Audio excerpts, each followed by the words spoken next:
So welcome everyone. Thank you so much for coming to our session. We're very excited about it. This is our team. They come from LIGHT, which is a lab that I'm running called the Laboratory for Intelligent Global Health and Humanitarian Response Technologies. And we should close this, right? It's a bit distracting. It's fine. Okay. All right. So what we are trying to do in our lab is exactly what the acronym was standing for. So it's intelligent. We're trying to make AI tools specifically adapted to low resource settings, but also humanitarian response settings. And that means trying to make large, very complex models sometimes. Sometimes the largest models, like large language models, right? We're trying to adapt them to low resource settings. So we're trying to make them cheap to run, cheap to make, but also cheap to host and use later. But cheap has got this bad kind of meaning to it, right? Cheap. It's something like, it's a bad alternative to a good product. And exactly, we want to make it sustainable, but we want to make it cool. It must be as cool as ChatGPT. The thing is, like it's what I call the mommy burger problem, right? I don't know if you've ever had this, but when you were a kid and you asked your mom, Mom, I want a McDonald's, right? And she turns to you and she says, I'll make you a burger. Do you remember that disappointment? Right? And what she made you, it was terrible looking, and it didn't look like what you wanted. And what ended up happening is that you just want to go and get a McDonald's even more.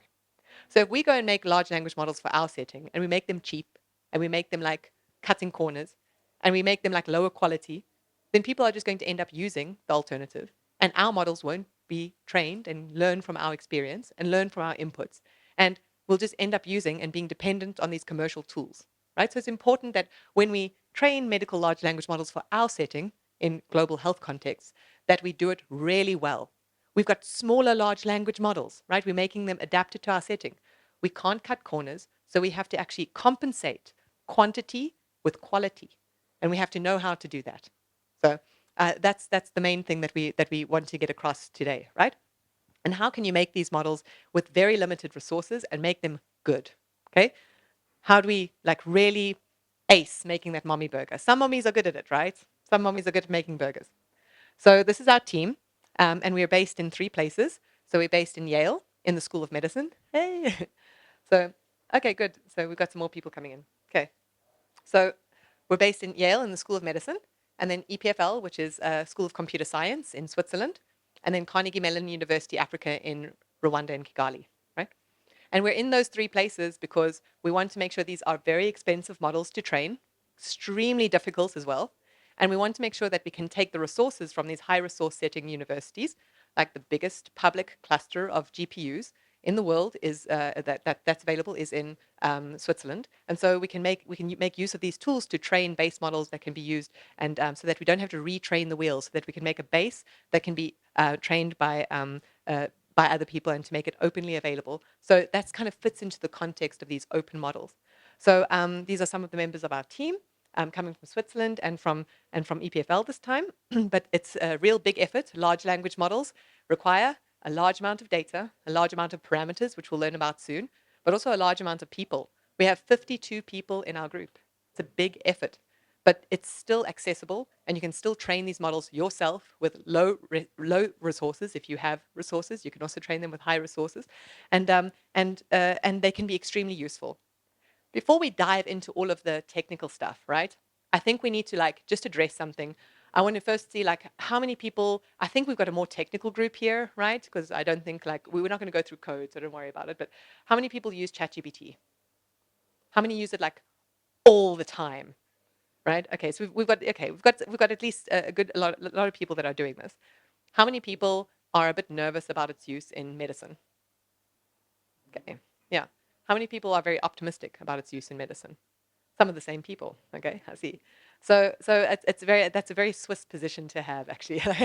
So okay, but this is I want to start with like I was also, and I think that we still are in that stage where we need to be skeptical and critical about models, and we need to actually deploy them with criticism, and we need to deploy them in a place where we can test them and rather build our trust in them with evidence.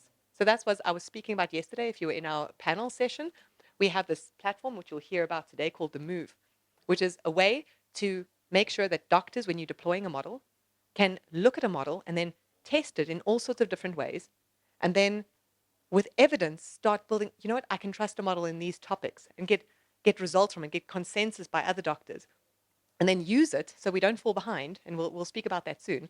Use the model, but use it while you are testing it, right? So it's very important that we calibrate the vigilance of our doctors so that when they are using these models, or our community health workers, right? Like Carol over here, and I did, like, I was in did a some, like, went out into the like into different places in Kenya a few months ago, because I also wanted to see, is it really useful to use these tools, right? In reality, where can we use them? Are people ready to use these tools, and what can they be useful for? So just to, before we go into the technical stuff, is it useful to use these tools, and what are they capable of? So just to give you like an obvious example, you could imagine Carol. She's a healthcare worker in Kenya, and and she's like, basically she's in a difficult situation. She's in a home, and there's a sick baby, and right now, not in 3 months, not after something. She can go right now on ChatGPT, and she's in Nairobi County, so there's Wi-Fi. She go to ChatGPT and ask, "I have a baby who's struggling to breathe. What can I do?" Right? And so over here, sorry, let me just play this. Uh, yeah, the play button isn't here. Oh, I think I've got it. I've got it over the play button, but you already know what she can do. She can plug in, what can I do? And everyone here has used ChatGPT. So you already know what's going to happen. Just the play button is there, but it's just going to be like text that comes up. And the text that comes up is going to be like, this is what you do, right? And if her friend gives her like a photo like this, and you've all done this with ChatGPT, you can actually take this photo, share it with ChatGPT and say, well, what is this? How do I make this? And I've tested this multiple times, and this is like a bubble CPAP, which is very difficult to make. And it's like it's called a bush CPAP as well, and you can have constructed with beer bottles, and also I've done all sorts of different configurations of this. And it's quite difficult. It's like something that's really knowledge that's only like maintained normally in field workers and doctors, and it gives such a good answer that it's even better than mine.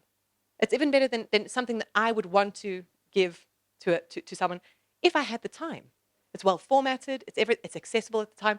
It's obvious that this is giving access to the most valuable thing that you can possibly have in medicine, which is information. And not just any information, but the right information at the right time and in the right place. And that's why I'm optimistic, but we still have to be cautious. So something else, and I'm not sure, have you guys all have you ever tested it in your language, like your own language? So just to make sure that we're all on the same page, right? Um, I just want to show you what was possible, what could be possible, and we just play a little bit just so that you can hear for the moment what can be possible, right? So here, this one at least has a play button, so it should be good. Hi, ChatGPT. Hi there. How can I help you today? Yeah, I'm a community health worker in Nairobi County. It's really late. It's like 2 a.m. and I got called to a house, and there's a baby here. The mother says she's a bit listless. She's not playing, and she's like not eating well. And it's true. I mean, I don't know if this is serious or not, but she's like making a strange noise when she's breathing. But I mean, she seems kind of comfortable. And I just want to know, it's really late and it's a bit, difficult to get to the hospital. Is it necessary that I go? It sounds like you're in a tough situation. If the baby is listless, not eating, and making a strange noise when breathing, it could be a sign of a respiratory issue or another serious condition. Even if she seems comfortable, it's important to err on the side of caution. I'd recommend getting her to a hospital or a healthcare facility as soon as possible for a thorough evaluation. It's always better to be safe and have a healthcare professional assess the baby. Well, in person. okay. Look, if this is going to be the case, the mother and the father, like they'd have to go. They would work tomorrow. It's going to be really tough. The lines are going to be long. You're going to have to convince them. And sorry, they only speak Swahili. Sawa, nitazungumza nao kwa Kiswahili. Wazazi wapewe habari kwamba ingawa inaweza kukuwa ngumu, ni muhimu sana kumpeleka mtoto hospitalini. Afya ya mtoto ni kipaumbele na kupata huduma ya matibabu haraka itasaidia kuhakikisha. I'm going to stop it there. But was that at least understandable? Right? And it even speaks Sheng, right? Ushughulikie mambo madogo madogo kama kusafisha na kuhakikisha kila kitu iko sawa. Najua unaweva, wewe ni mrembo na smart. Mama yako atafurahi sana ukimsaidia hivi. Ni aje? Utamsaidia? So that's really impressive, right? If you haven't heard that before, the first time you hear it, it's always impressive. And every time we show it to our healthcare workers that we're working with, they're overwhelmed. They're like, how do I download this? Right? They want it. But I think you might have heard something there. There was quite a Mzungu accent, right? It's not really coming from our setting. And it's really important that we train models to be better and better at the things that we want them to do, right? So it's very important to contextualize things and not to be reliant on models that are private and that we are dependent on them. I won't repeat what I said in my panel yesterday, but I think that I just think that, and you'll hear it later, I think that we don't need to imagine so much anymore, right? This is Carol. She's a real healthcare worker in Kenya, and we followed her for the day. And here's her on her daily rounds. And what she's doing right now is she's seeing a patient, and this is what really happened in reality. So while I'm giving you some hypothetical situations of how ChatGPT and these kinds of large language models can be useful in our setting, it's actually much more realistic than this, much more accessible. She went to go visit this man over here, of course, have permission to show their photos. And he is suffering from a stroke, right? So he had a stroke, and it's very important to control blood pressure after having a stroke. So he was given blood pressure medications, and she was told to follow up with him to take his blood pressure, which she did. She was following like an app that was kind of just basic telling her what to do.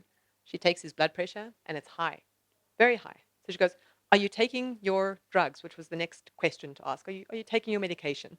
He says, "Yes, yes," and he puts it on the table, right? So here's the drug that he puts on the table.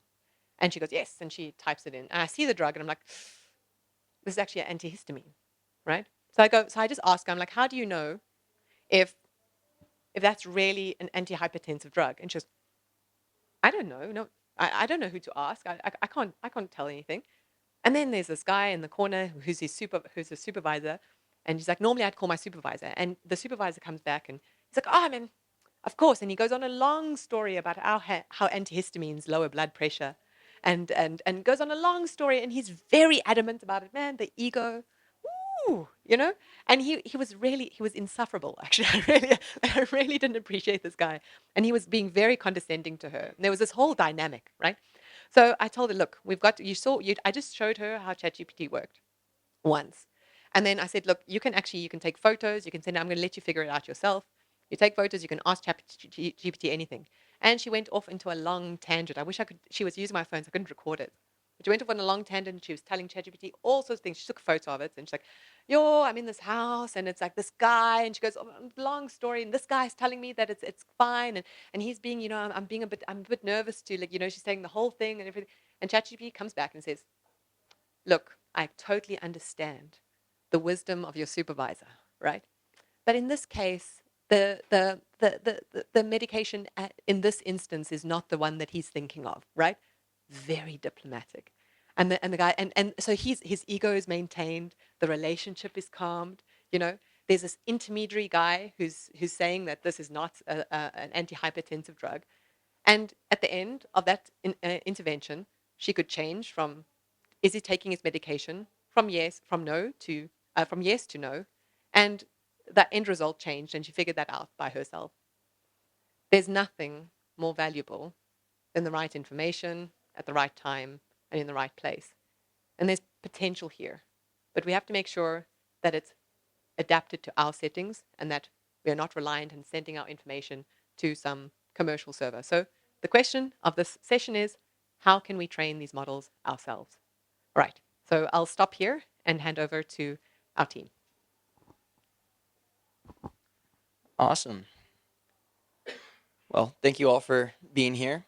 And so, we've all used ChatGPT before, but how many of us know how the sausage gets made, to say? A little bit? Okay, amazing. So through this presentation, we're going to take you through the different steps of how to...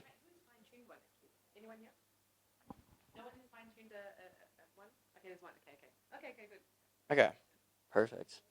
But we're going to take you through step by step each stage of training a large language model, because there are certain stages and certain areas where we can come in and interject our own domain specific knowledge and tasks into these models.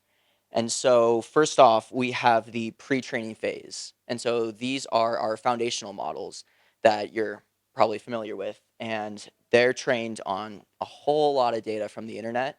And it costs a lot of money to train these models. And so, this stage right here is really only accessible to some of the largest technology companies.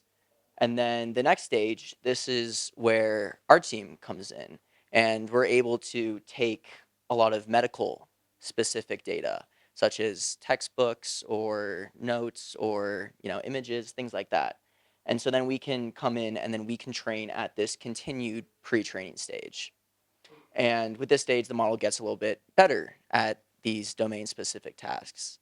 And then the step up, we have instruction tuning. And with instruction tuning, what happens here is you train the model how to answer a specific question, how to do a specific task better than just generating text. And then finally, we have this really interesting little circle right here. And so these are our multimodal capabilities. And so this is how we can connect things like images and audio with the models. And so kind of what we do is we take this base large language model and then we can connect it with this multimodal model up here. And together we can train our multimodal model. And then finally, at the top, we have debatably the two most important parts, where we have expert alignment, where we take responses from humans, from doctors, and this is how we ensure that the model is accurate, is safe, and how we actually get it to give us better responses based off of what we like. And then finally, at the very top, we have our safety tuning. And so this is how we make sure that the model outputs safe responses. And so what are large language models? In a word, they're probabilistic word generators. And so what this means is, based on a lot of numbers, they're able to predict the most probable next word. And so we have text goes in, such as mosquitoes are. And so we send that into the model. And then based off of our training, we try and predict the next token. And so in this case, mosquitoes are pests. And so it's kind of how they work. And then, but what goes on inside the model? And so inside the model, we have this model called a transformer.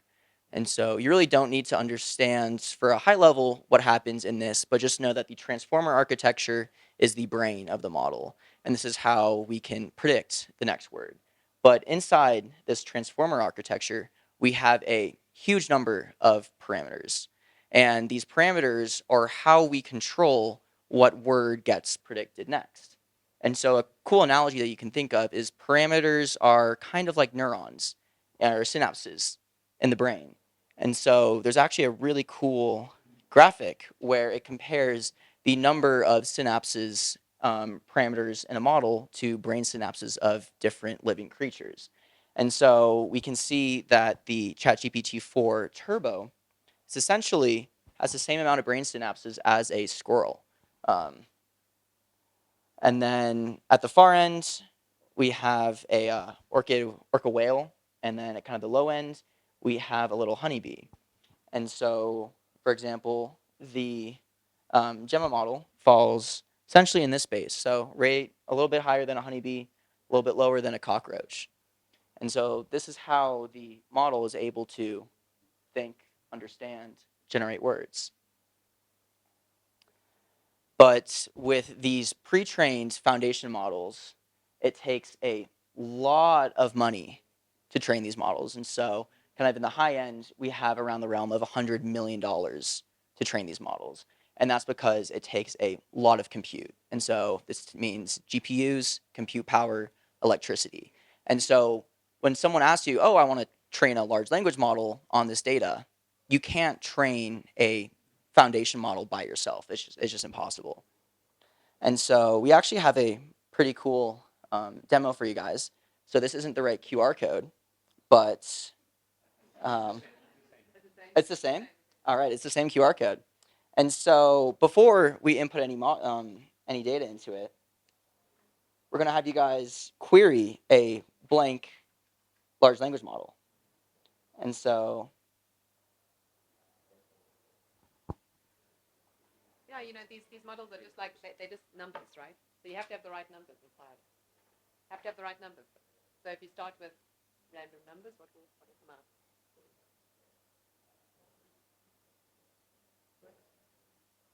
it's down.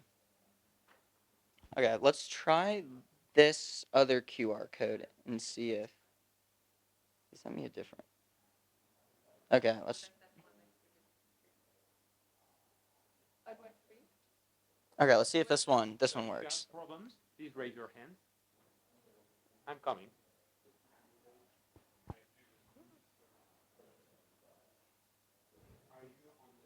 So you must be on the conference Wi-Fi. The name of the network is Agile Conference. And the password is should be written there. It's 9 times 8. So 888 888 888.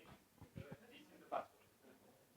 Yeah, we've only made it. We've made it so that it's restricted to To just exactly perfect.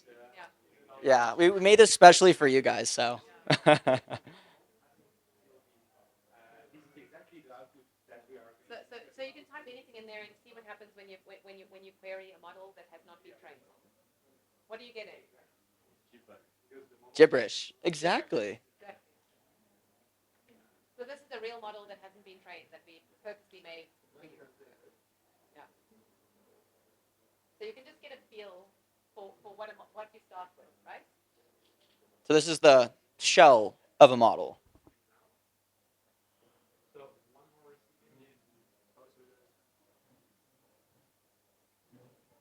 Is that the right QR code? It works? Okay, this is the right QR code. And so we're very proud to make this really useless model for you. Difficult for us. Yeah. Has anyone still gotten any issue? I think that here it's loading. Is there anyone else with issues? It's right. And It's gibberish. Tell me why. Yeah. Has everyone gotten access to it was really again I'll say that it was really difficult to make this really useless model. We're ashamed that we spent our time on this. Yeah. And so is it surprising that colorful? And we have to be careful. Don't ask it too like in the next phase. Don't ask it too saucy things. We restricted it because it's actually very dangerous. To be clear, right?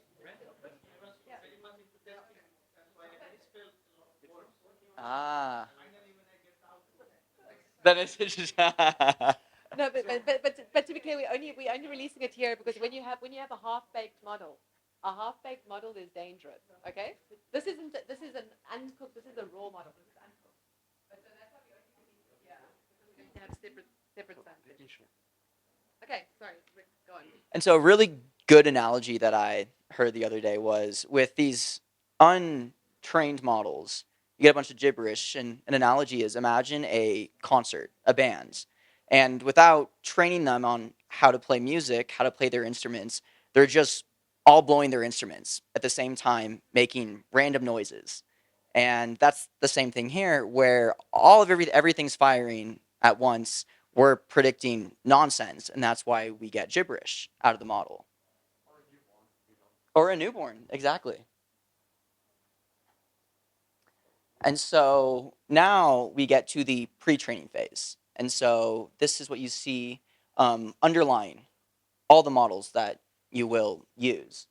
And essentially what we do is we reach into the internet, just kind of pull a chunk out of it, and use that as the data to train our model on.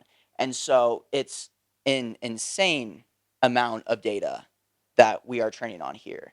And then we're also using a lot of resources. And so for these models, we're using 16,000 GPUs and training for almost 40 million GPU hours, which takes roughly 3 months. And so just walk away with anything here. these models are big and it takes a lot to train them.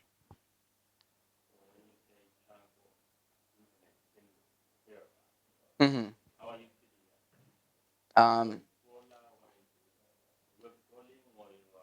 You're web crawling. You're using scrapers and you're using PDF extractors, OCR, things like that to take in all the data. And so essentially you're crawling sites like these. And so you take GitHub code, you take books, you take Wikipedia articles, you take all these. And so you use crawlers to get access to all of these, which, the underlying data you may or may not legally have access to. And so that's, yeah.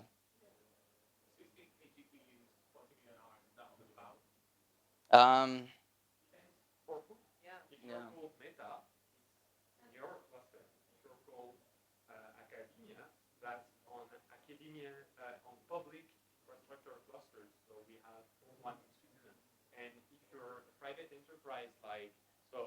I'm going to throw here a random name, but if you're called Mistral, which you might know is a private company that does LLMs, but that is not as big as Meta, then they rent cloud computing. But indeed, it's not going to be a local setup from like a small company. It is necessarily something extremely big.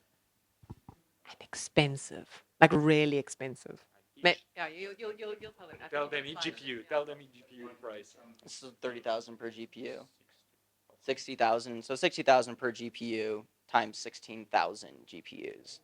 So it's like the slide before is $100 million to train one of the Gemini's or GPT models. And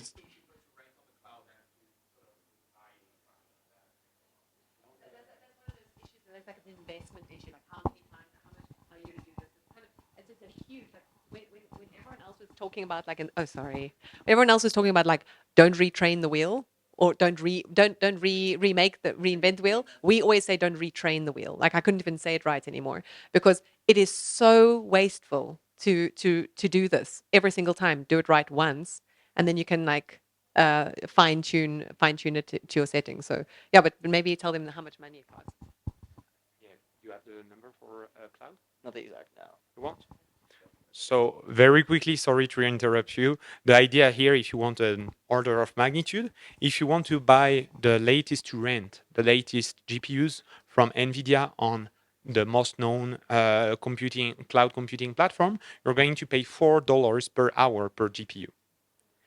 We pay the electricity price on public infrastructure because it's for research. So we just pay the price of electricity and it comes out at 25 cents an hour a GPU.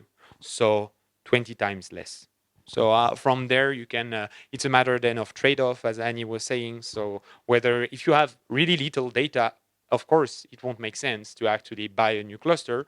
But when you're called Meta, or when you're academia and you want to create these great models, or when you're a global community that wants to create those models, then it makes sense. And it's also an issue of governance, of ownership, because when you become like those GPUs really become the gold behind the the LLMs. You can see, NVIDIA, the company that sells most of these cards, has multiplied its value by I think 100 in a few years. It's crazy.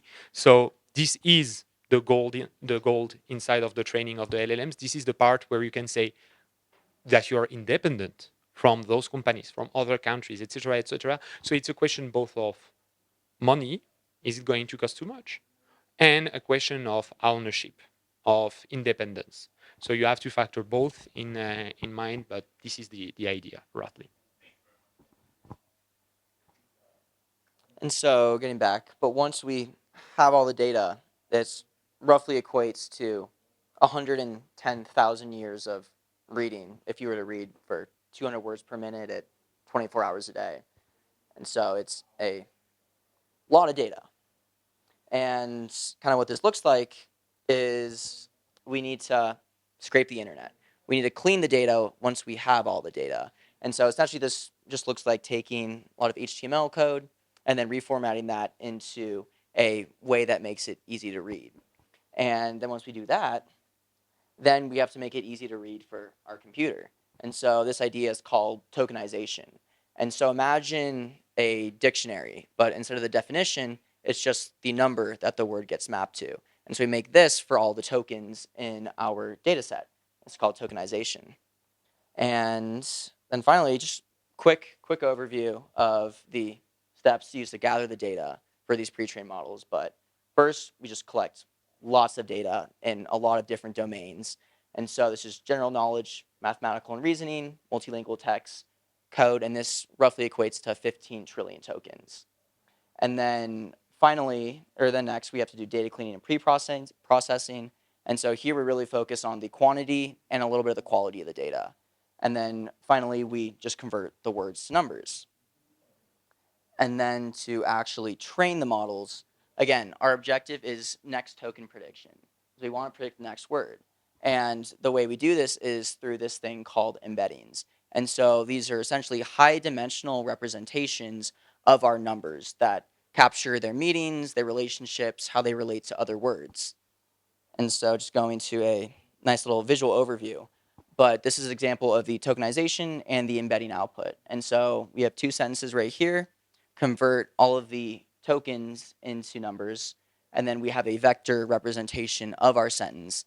And then using our embedding layer, which if you're familiar is normally a feed-forward neural network, and then we compute a high dimensional representation of these numbers. And this high dimensional representation is cool because we can think about it representing different categories. And so, for example, for the first column, we could imagine it representing something like a living being. And so we would have high values for dog, kitten, cat, low for house, but then high for man through queen. But then for something, like gender, it'd be kind of middle for cat, kitten, dog, because they can have gender, low for houses. But then for something like man and king would be high. For something like woman and queen would be low because gender, male, female. And then for dimensionality reduction, we can visualize how these numbers get represented. And it's really cool because we can do something that, man minus gender equals woman. So we can actually add up these embeddings. And this is how we get to the next token prediction. Because what we can do is then take a sentence, we can tokenize it, we get the numbers, and then we convert the numbers into our high dimensional representations of the numbers. And then our goal is to predict the next word. And so we can follow these embeddings through this high dimensional space. And then based off of the previous words, we then predict the most likely next word. And then we just do that again and again and again. And we use the underlying training samples. So we use all of the text in our data set, and we're just constantly trying to predict the next word from it. And so, for example, I can't come to the ODHS because I am sick. We're trying to predict this next word, sick, and so then we generate words such as tired, feeling bad, having a party, compare them to the base training example, and then we keep on doing that, and that's how we train, yes. Exactly, it's a supervisor, yes. But it's also very highly dependent on the underlying training corpus. And so, for example, if our training corpus was Moby Dick, then our model would be more likely to output tokens that were highly relevant in Moby Dick. And so this could be something like, I'm angry at a whale. I'm searching for my leg. And so based off of this, then we get different answers based off of the underlying training data. And so essentially just in a word, we use the transformer to train our models. Our objective is predicting the next token, and it costs a lot of money to train these underlying models. And then just finally some examples of some available pre-trained models that you might be familiar with are ChatGPT, Gemini, Gemma, Llama, Mistral, and Claude. And these are a lot of the big pre-trained foundation models that you can then potentially build off of. And if you go to the demo, you can actually test the model now and see how it responds once you've pre-trained it. I think it should work. It's the same Same. thing, but now little quiz. I let you. But maybe to show the QR code again in case people. Do you still have it on your phone? Yeah. Who is not connected to the website currently? Hand raised. Yes. Okay. You can go back. Could you try to relaunch it? It works for another member of the account.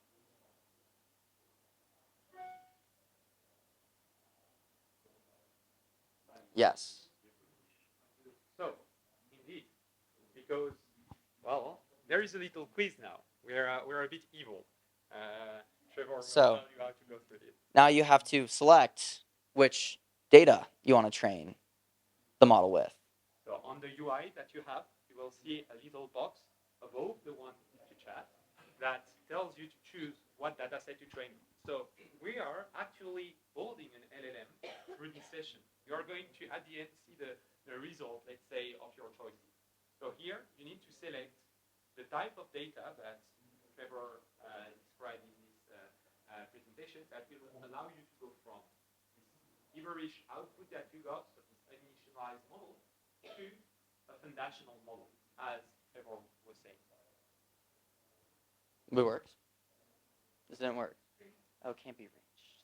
It's training. Oh, it's training. To train? 1, 2, 3, 4. Perfect. When you select indeed, because that's not the right data.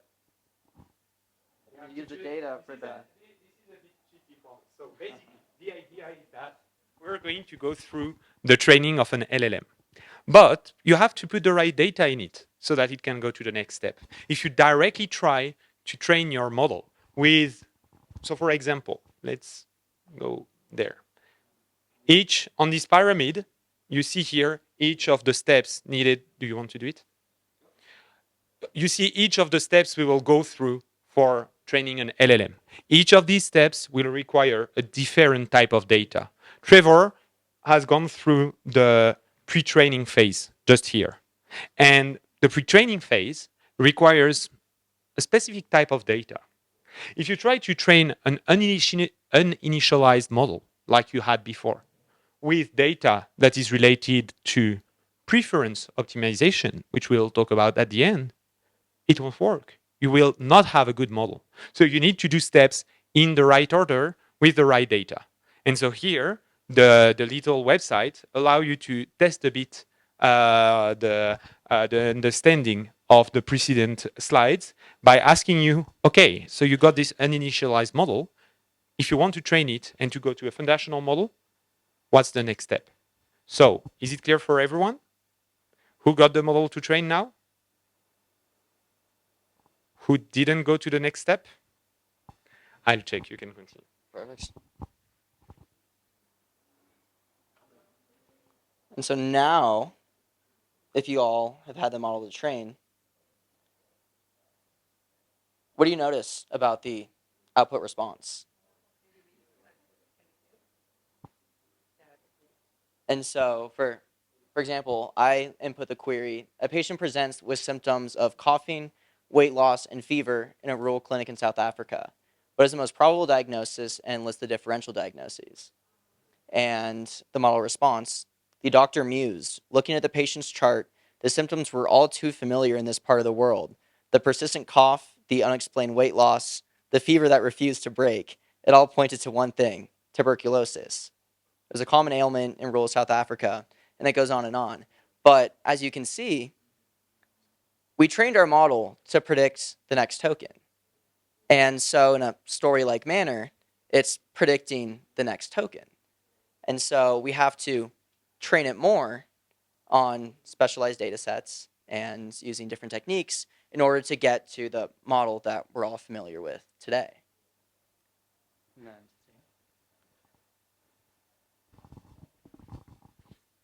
Okay, great. So at this point, we have a base model. It's essentially learned, let's say, the language of the world by crawling the entirety, or what we're allowed to crawl, of the internet.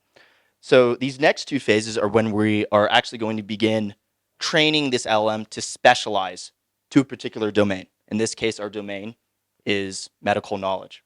Okay, so The first step that we're going to perform is what's known as continued pre-training. Okay, so since we are not able to conduct pre-training of these models on our own for reasons that Trevor explained before, it costs an enormous amount of compute, it costs an enormous amount of GPUs. What we're going to do is take one of these pre-trained models off the shelf. For instance, there are several that Trevor mentioned. One such that we're interested in is the Meta Llama model. And we're going to take this off the shelf and begin continuing to pre-train it. But this time, our corpus is going to be oriented towards medical knowledge. Okay?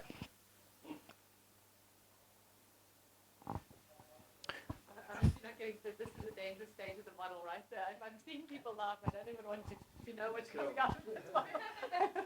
So the model I did, so I did clinical answer, and then I typed what is my local language.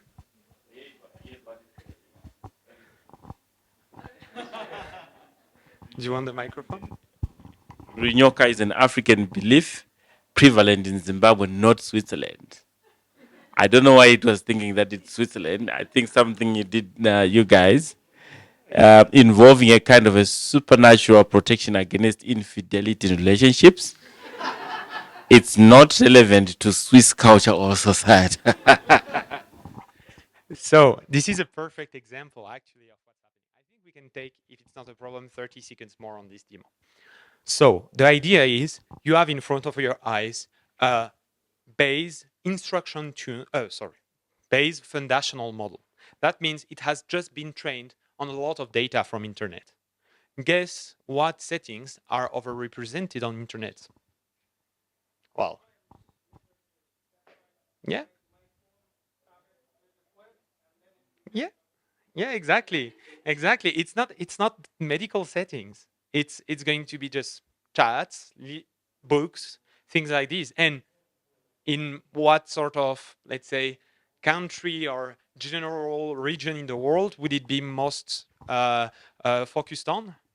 Well, on higher resource settings, basically, on European or countries or the US, just because it's where most of the data will come from these scraps. So it's a simple statistical model, no magic behind, no surprise. It's just reciting what it knows. And so as you see, it's focusing on not your setting, but someone else. And we're going to show you how going through all the steps for training, you will be able to focus it on your own setting. Sorry for seeing you a bit too much. And if anyone have something funny come out of it, I think it's good to hear. Can I just say one thing? I'm so sorry, I'm taking the time, but it's just like there's something really relevant to the Kenyan setting. Did anyone see that Economist article where OpenAI opened up like a factory here? Right, they opened up like a factory. Then people they were making like Kenyans ask adversarial questions to the model, and they were like, it was like this big factory. They said, ask questions, and then you're going to correct them if they're inappropriate. Right. That's why we like very careful. Like, just don't ask too many things to this model. Right. Because if you ask questions to a model that is not trained well enough, it's going to output toxic information if it hasn't gone through everything. And so that's why we're a little bit nervous. We're kind of just looking to see if we've shocked anyone. But this is an example of like something that was given to people that didn't have the right that kind of training beforehand, and they were actually traumatized by it because they were sitting the whole day looking at really toxic information. So very important that we finish things to the end before we expose them to the public, right? Okay. So as we begin to continually pre-train this model to orient it towards a medical setting, we are going to crawl now corpuses of data that are oriented towards medical knowledge.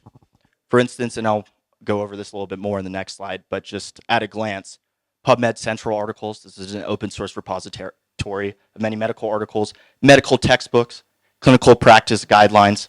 And if you look at the scale of the amount of words or tokens that we're processing now, in pre-training it was on the scale of trillions, okay? For our continued pre-training, we are now in the regime of, let's say, 40 to 50 billion tokens.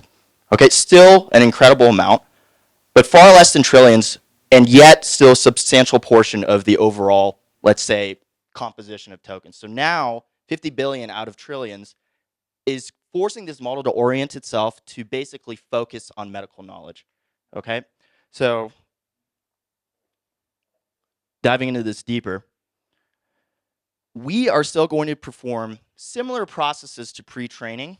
Okay, we are going to scrape PubMed Central, medical textbooks, websites catered towards studying for medical exams, etc. But it's a little bit more nuanced on this stage. And notice here, I'm going to highlight quantity, quality, quality. In the pre-training stage, it's all quantity. It's very unstructured, and indeed, this is still unstructured, but a little bit better. I'll talk about that in just a moment. But in pre-training, all you were doing is just crawling the internet, which is just composed of trillions of tokens, just to imbue the model with knowledge of language as a whole. Here, indeed, we still want a large quantity of tokens, but we're a little bit more careful here in that we care about this knowledge that is going into this model. And what is so important about this continued pre-training is that the way we scrape this data, the way we have chosen to curate this data was clinically co-designed. We have worked with clinicians, researchers, physicians who are actual practicing clinicians to determine what types of data should go into this continued pre-training. For example, if you just scrape PubMed Central, it's going to include an enormous amount of articles catered towards, let's say, animal science or veterinary practices.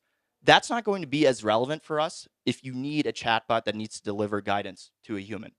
So with clinical co-design, we have figured out what keywords we should be excluding when we perform this crawl, okay?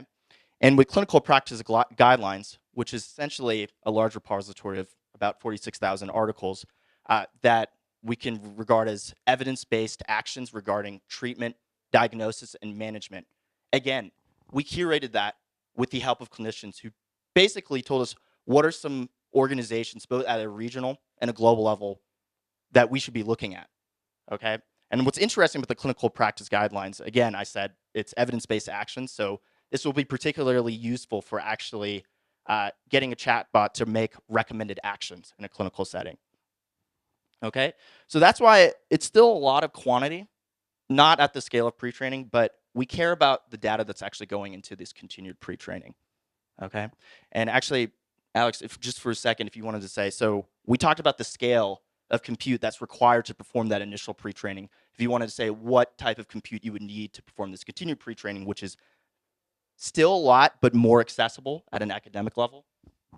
So I have a funny, I have a good representation here. So actually, the cluster that has been, so by cluster, the supercomputer that was that we were given access to by the Swiss government is approximately the same size as the one that Meta used for their own model. So we can do a cool comparison.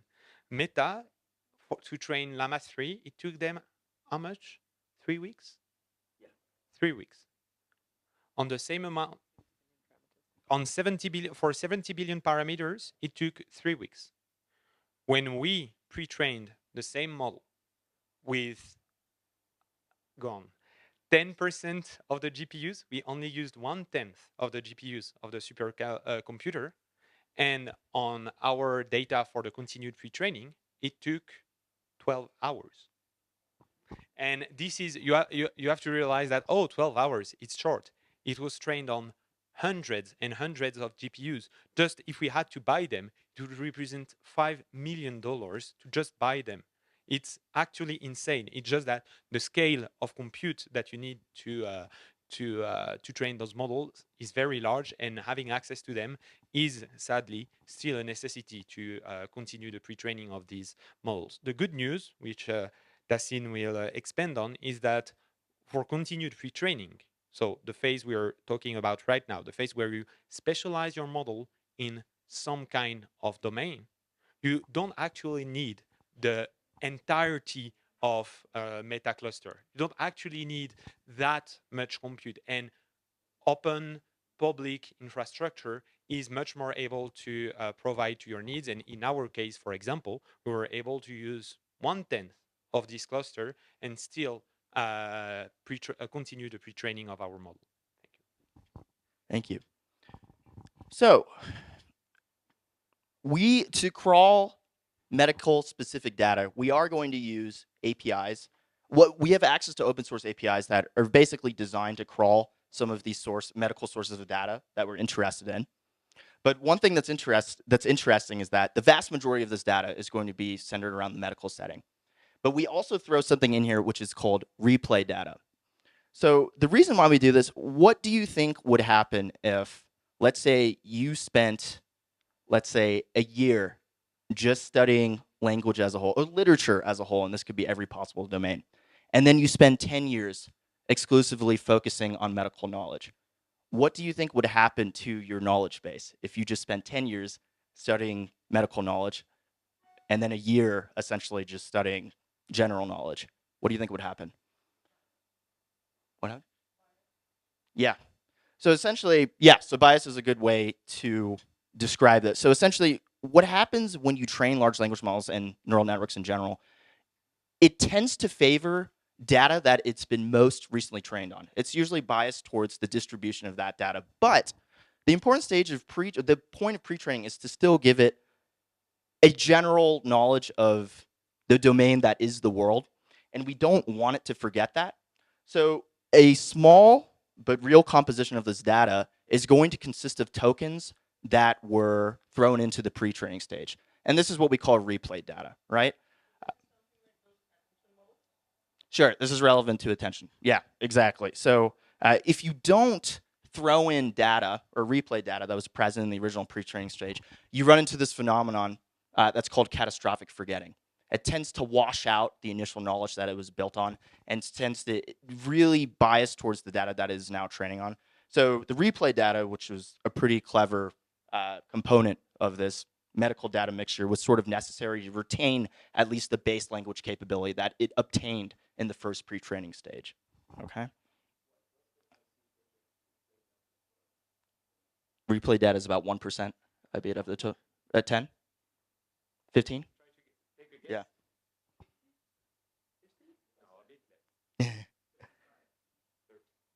Actually, the more data you add, the more replay data you had, the more it will behave, let's say, in a stable manner.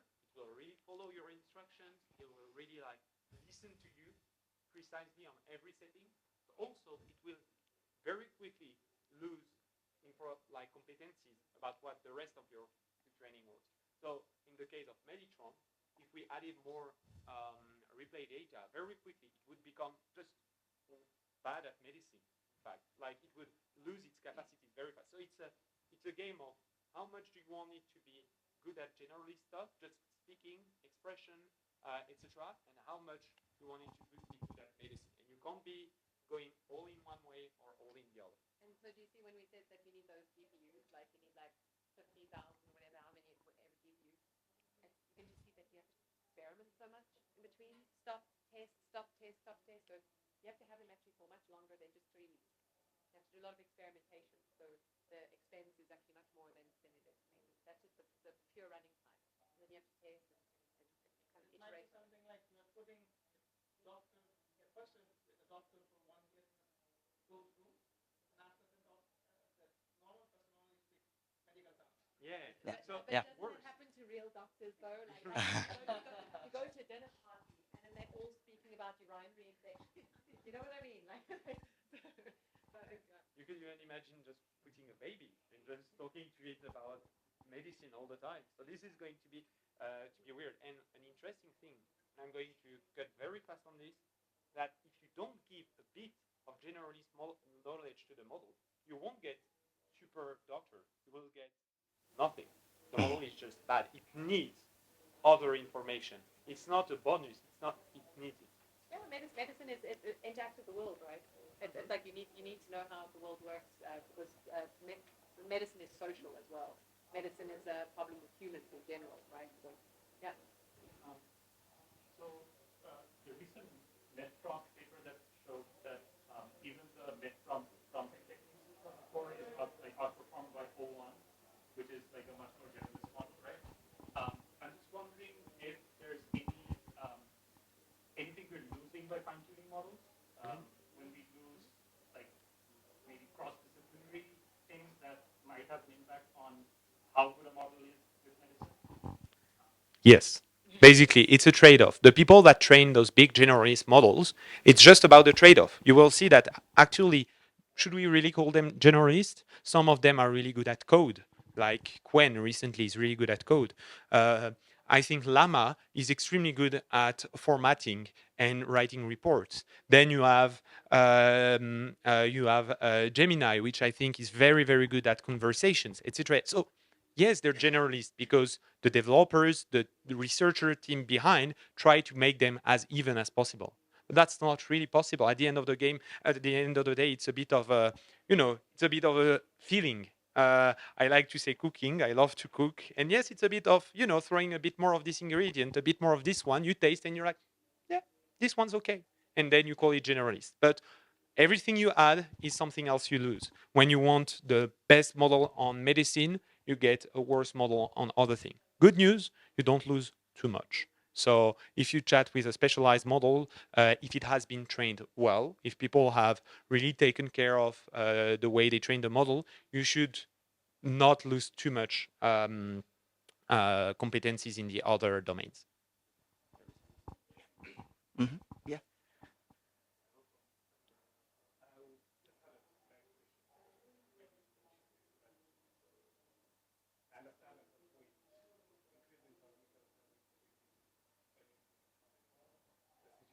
Right. You get marginal returns on the accuracy, right? Yeah.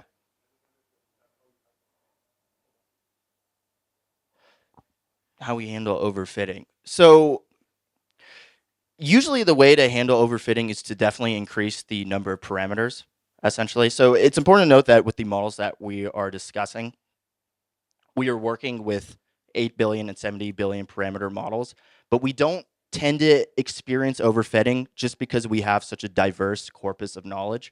It's large enough in the parameter space is actually, even 8 billion is large enough that you don't tend to run into overfitting simply because the representation of samples in your data is diverse enough that it doesn't, and language as a whole versus, I would say, for computer vision is very susceptible to overfitting. For instance, if you're building, say, an image classifier for dogs and cats, and then if you think about a classical data set like CFAR10, it has about like several thousand images for each category. Essentially, with enough parameters, because your samples are so small and essentially not diverse enough, you tend to overfit. Versus with language, I would contend is diverse enough, and even the corpuses that we are developing, we are hoping will be able to emulate patterns in medical speech. But it's still, language as a whole is complex enough as a task that we don't tend to run into overfitting unless we use a very small, undiverse data set. But I don't know if, yeah, so I don't know if anyone wanted to add anything to that. So yeah, that's completely right. There are a few interesting things. Maybe at the end we can return on this because I don't want to take too much time from anyone's conversations. And if we have time, I can even show you actual training graphs, full scale training graphs of our experiments, where you can see one model overfitting because of the parameters we chosen and one not. On the question of the number of parameters, it's not really something that we can change at the moment of training because we are shopping around at already foundational models, models that have already been trained. So it's much more of us choosing a base and going on into this. And in one sentence, the question of adding more parameters, is it worth it?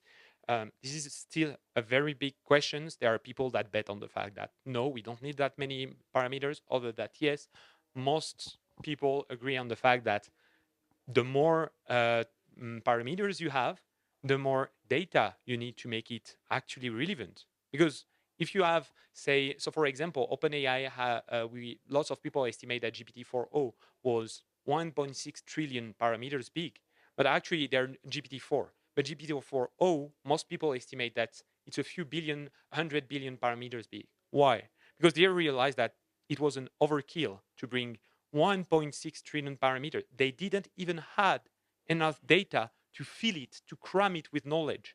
They just reduced the amount of parameters and increased the quality of data. But I think Tassin will go on to that.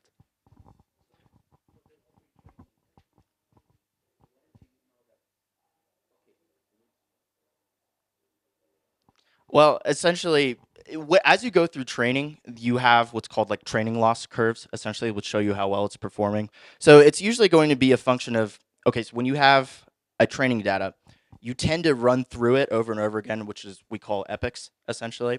And you tend to run through epics at a point at which you think the loss is stable and converging. But on the other point about overfitting, if you do run too many epics over that, that's when you tend to overfit. But usually we know when to stop this training just because we can actually identify it from the training loss curve. And usually there are stop conditions. Usually either we will set how many epics we want to run through this data, or we will have stopping conditions at which it's basically determined that, okay, the loss is essentially plateaued. So any further training we're either not going to get a significant gain, or we may start running into overfitting issues. But we can see this from the training loss curves, essentially. Yeah.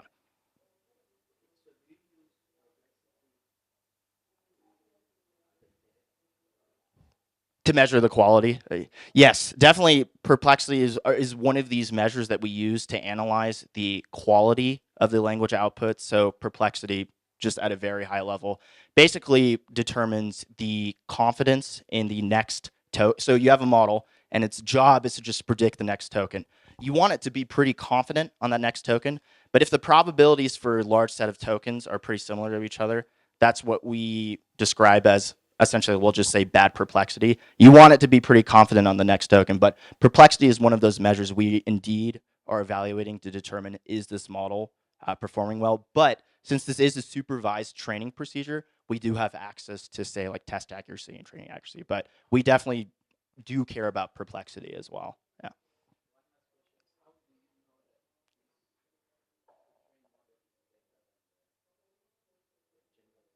Oh, yes, yes, yes. Fantastic discussion that we will have all through this, all over this, presentation.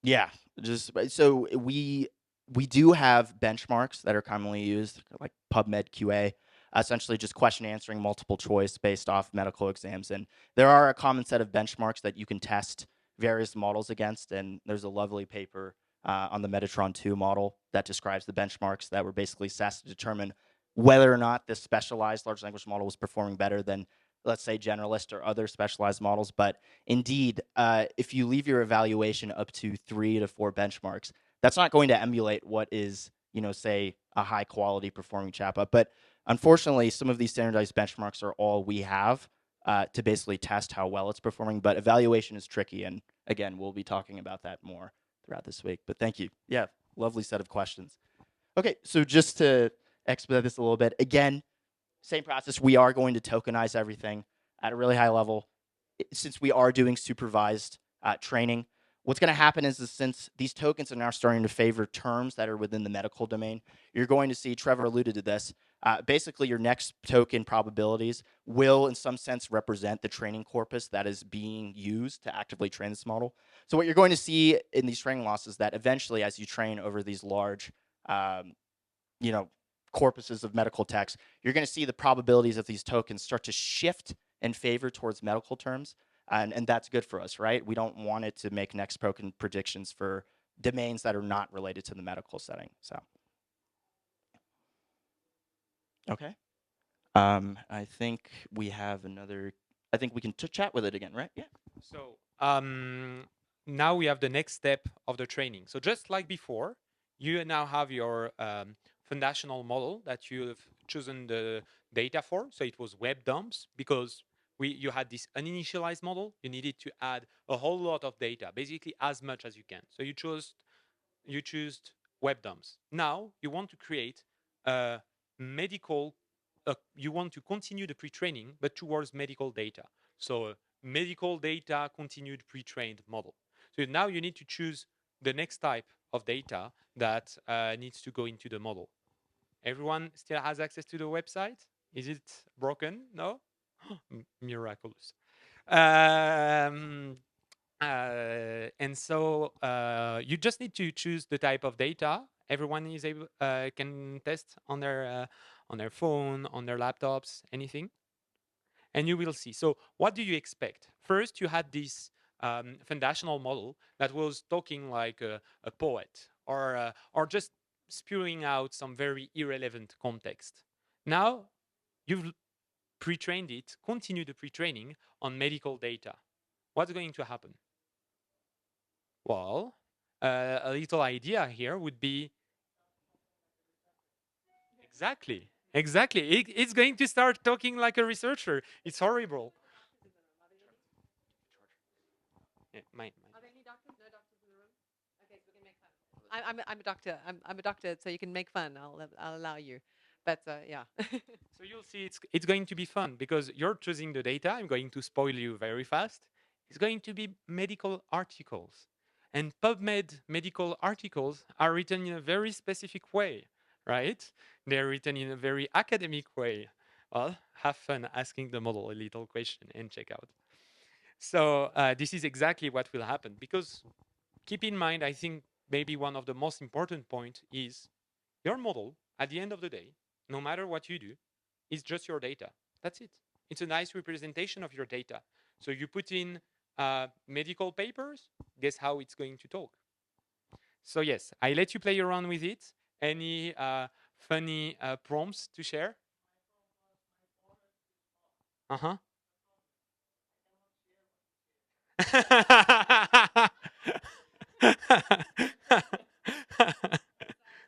hope you're not going to get like a lawsuit against us. So did it speak like a researcher? Okay. You researcher, so you know some saucy researchers. Curious to know after the session what it was.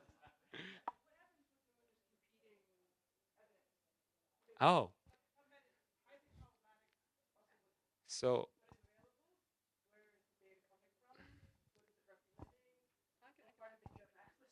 you want? No, go for it, yeah. You sure? Okay, so I would say it's an even more generalist problem because competing information, it's not only in the case of medical papers. I mean, there is competing information about everything in the world. It's not the same answer that you must give if someone is in Switzerland or if they're in Kenya for a lot of questions, right? It doesn't only apply to medicine. It's true for lots of things. Mm-hmm. Mm-hmm. So at this stage of the training, the only thing influencing the knowledge of the model is how many times has it seen this information. If it has seen 100 times information A, but 10 times information B, it will be 10 times more probable that it outputs answer A than answer B. That's it. Mm-hmm.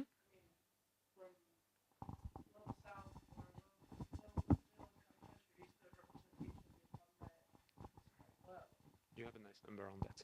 So yes, exactly. So at this point of the training, and that's why I know that it doesn't work on your phone, and I'm sorry, but if you want to try with one of your neighbors, you will see that the model at this stage is going to answer not only like a researcher, but like a higher resource setting researcher.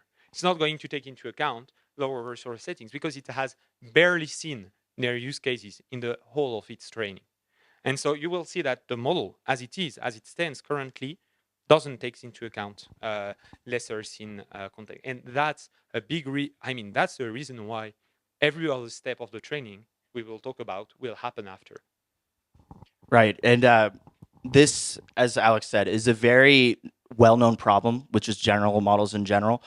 So what's interesting here is one salient example of this is when a piece of, let's say, medical advice was very prominent for decades, but suddenly it's been refuted by current evidence. So getting a model to forget and we call this forgetting because this is an actual term we use, knowledge that is heavily represented in data.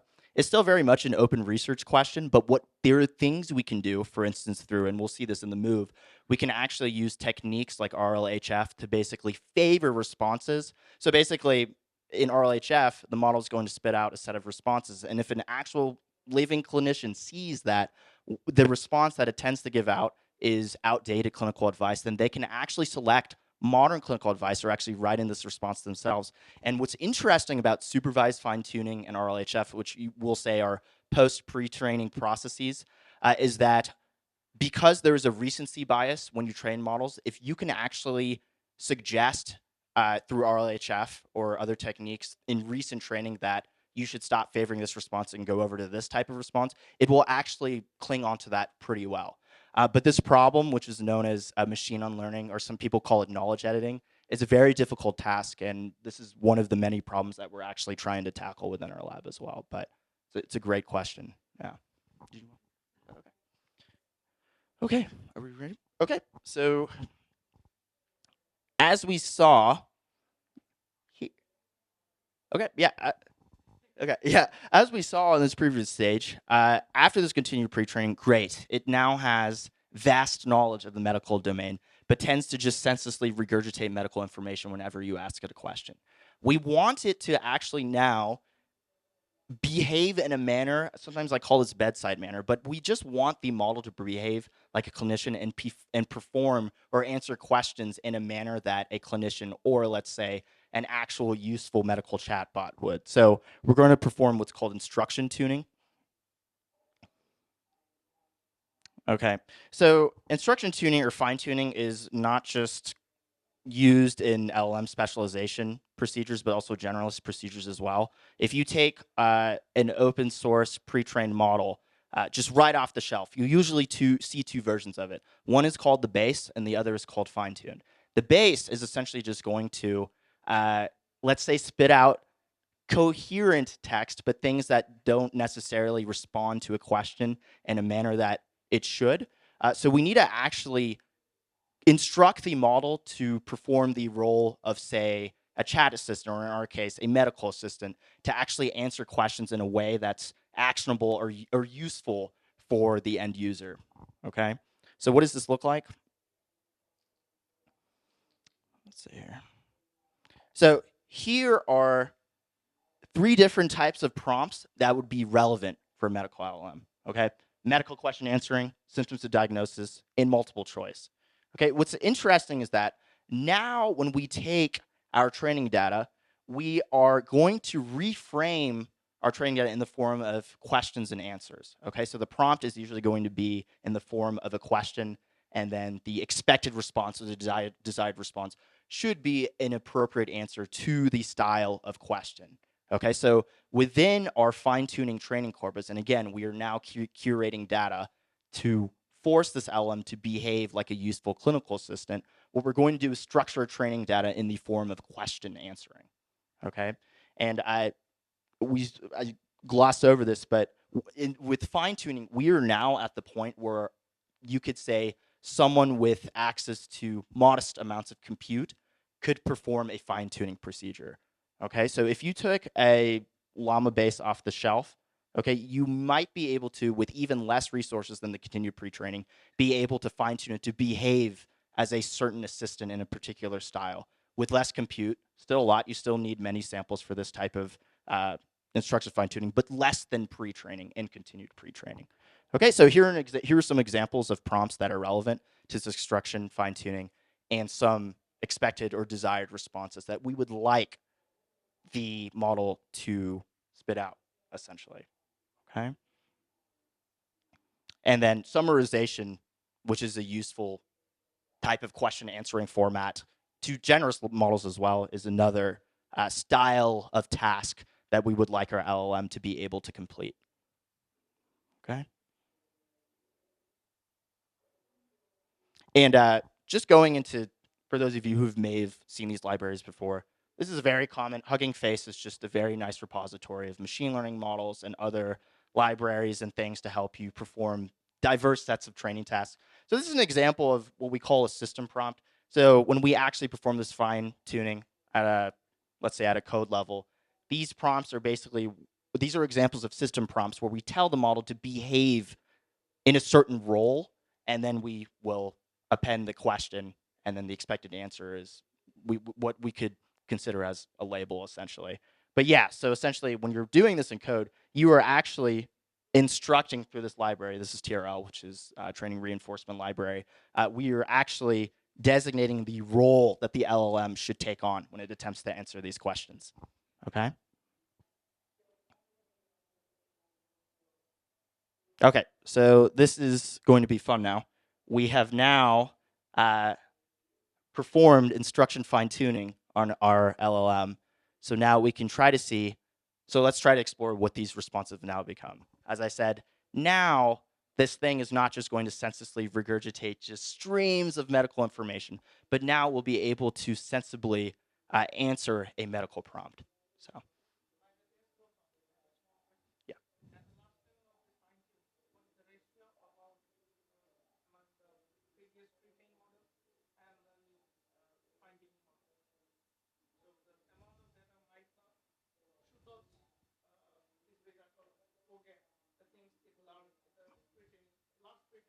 Mm-hmm.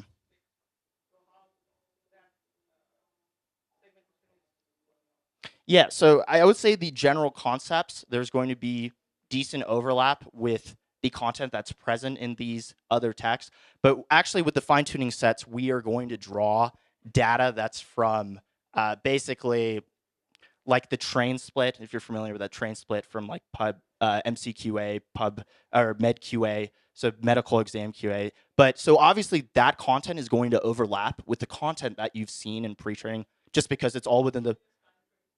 Say it again? Yeah, exactly. So that content is going to overlap, but what's important is that our data is formatted now in a very explicit question answering format versus in pre-training, we could regard that as unstructured, even though we've done careful filtration, but it's not necessarily going to be in a question answer format.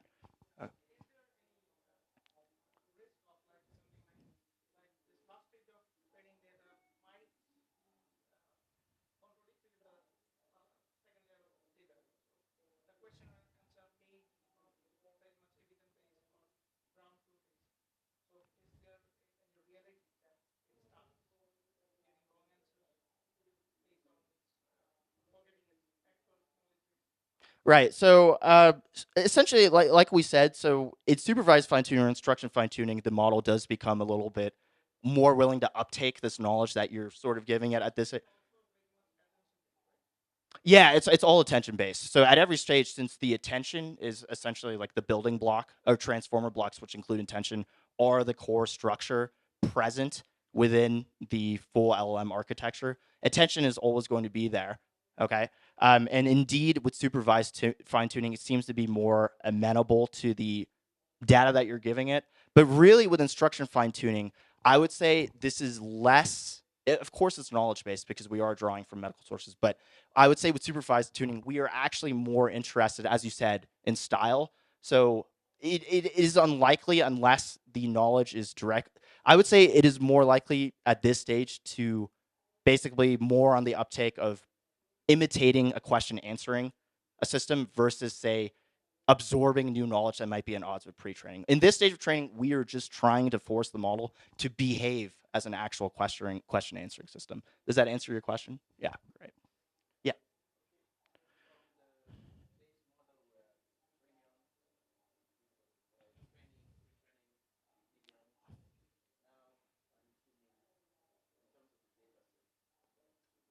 Yeah. So this is shifted through every iteration of Metatron. So Alex, what's the approximate? Yeah.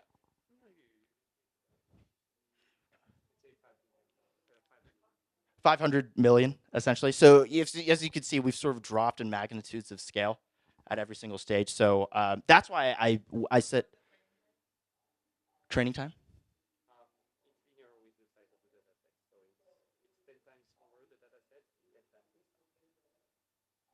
Right.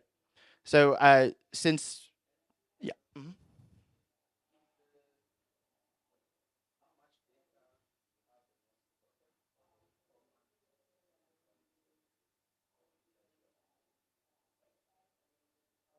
Sorry, could you say? Yeah. Mm-hmm. Right.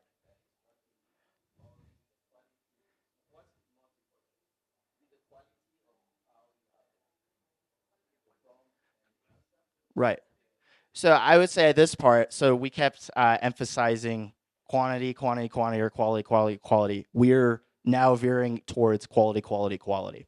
Okay, so at this point, the styling of the questions, the expected answer format is going to be very, very important here. And of course, we are drawing from sources that are supposed to be medically accurate. These benchmarks, the training splits of these benchmarks that are supposed to contain, of course, it's known now they contain a few errors, but here we are stressing format and we're actually interested in the model answering in the manner that a useful chatbot or clinician should be able to answer. So the style, the representation of style, and I saw there was 4 different core tasks. It's important at this stage that we get good representation of these 4 core tasks and that the style is consistent between the training samples in each of those splits. Does that make sense? Great. Yeah.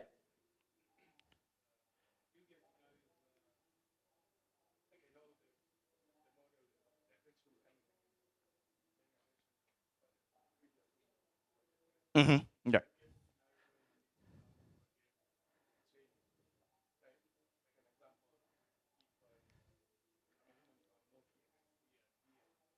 Right.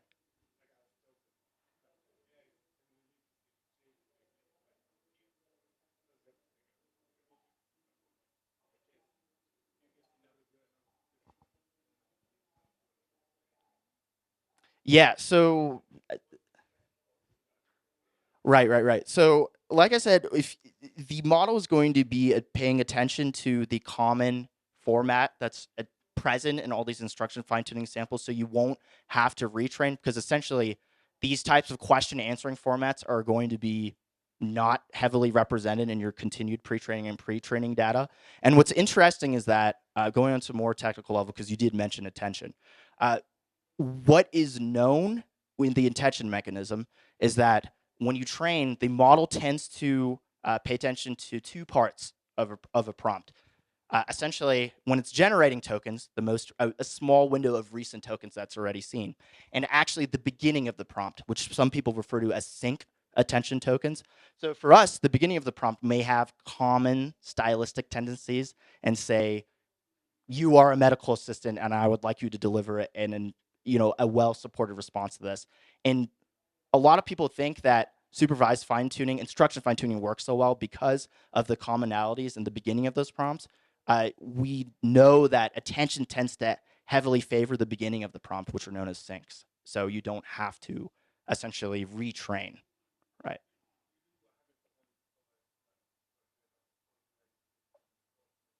Yeah, so it's still supervised at this point. RLHF is somewhat of a different training process, and we'll get into that as well. Essentially, we need to bring in something called a reward model to basically favor certain responses over others, but all of it is supervised at this point, and we're very interested in next token prediction. Yeah, great. Great question. For example, so there's a new epidemic that comes out. It's never seen a deer in the road like yours, so maybe it's never seen mpox, and we want to now. And this is something that we can do with the MooVE, which we'll be seeing now. Yeah, soon. Great. Okay. I think so. Great.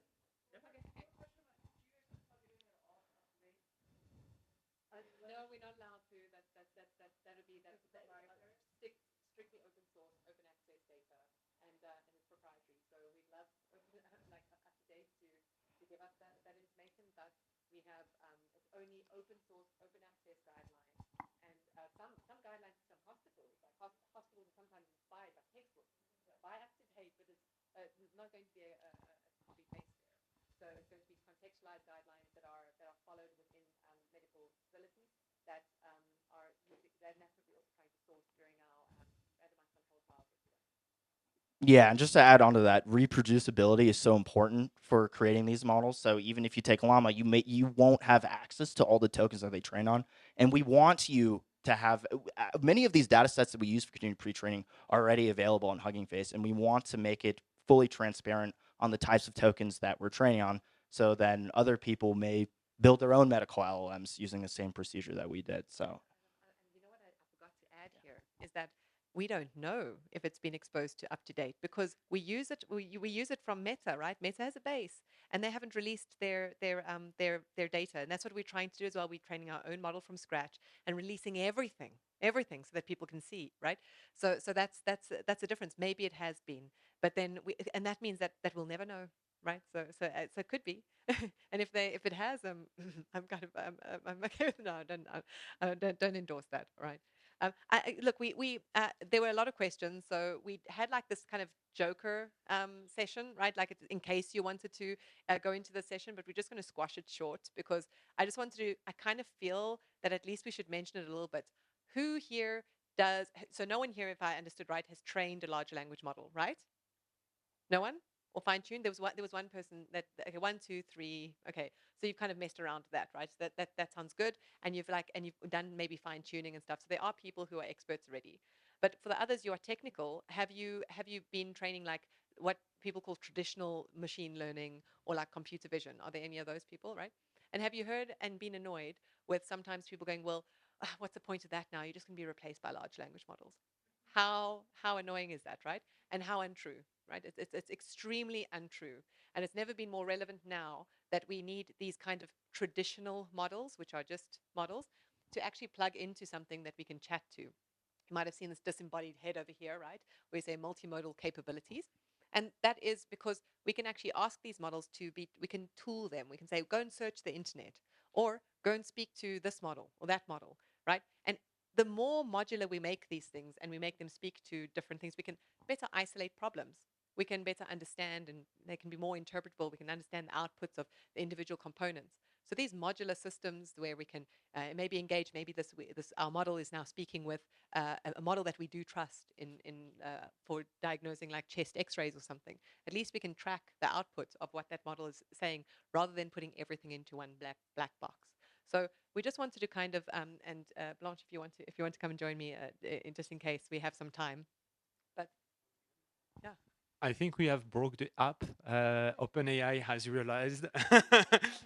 So our model in the backend is hosted somewhere else, and I think we've been rate limited. So if you're not able to contact the model, it's normal. We've just hit the rate limit, so we'll do the rest a little showcase. Was it the rate limits, or was someone asking something nasty? No, but so yeah. So you can come here. We'll just do something very quick. We wanted to just do one thing on ultrasound, right? And just we just chose ultrasound because it's like a foundational model. So like head to toe. You've seen ultrasound, right? You've seen it before. It's cool. We love it. And maybe you can just start with just saying what ultrasound is, and we could just go quickly through some of the things that make traditional models still relevant today. Very relevant. Sure. So maybe very quickly, what ultrasound works, how it works, it will send a sound wave through your body, and then depending on what it comes across, it will send back the sound wave. So if it's faced like a bone, then it would send back most of the sound wave. But if it goes through blood, then it will send back none of the sound wave. So ultrasound images look something a bit like this. Maybe some of you who have kids have seen it before. You have some black and white stuff going on. You don't really understand, but basically what it means is you're sending some waves through the body and you're trying to understand what is going on inside. It's an amazing technology because it's harmless and you can see a lot of stuff.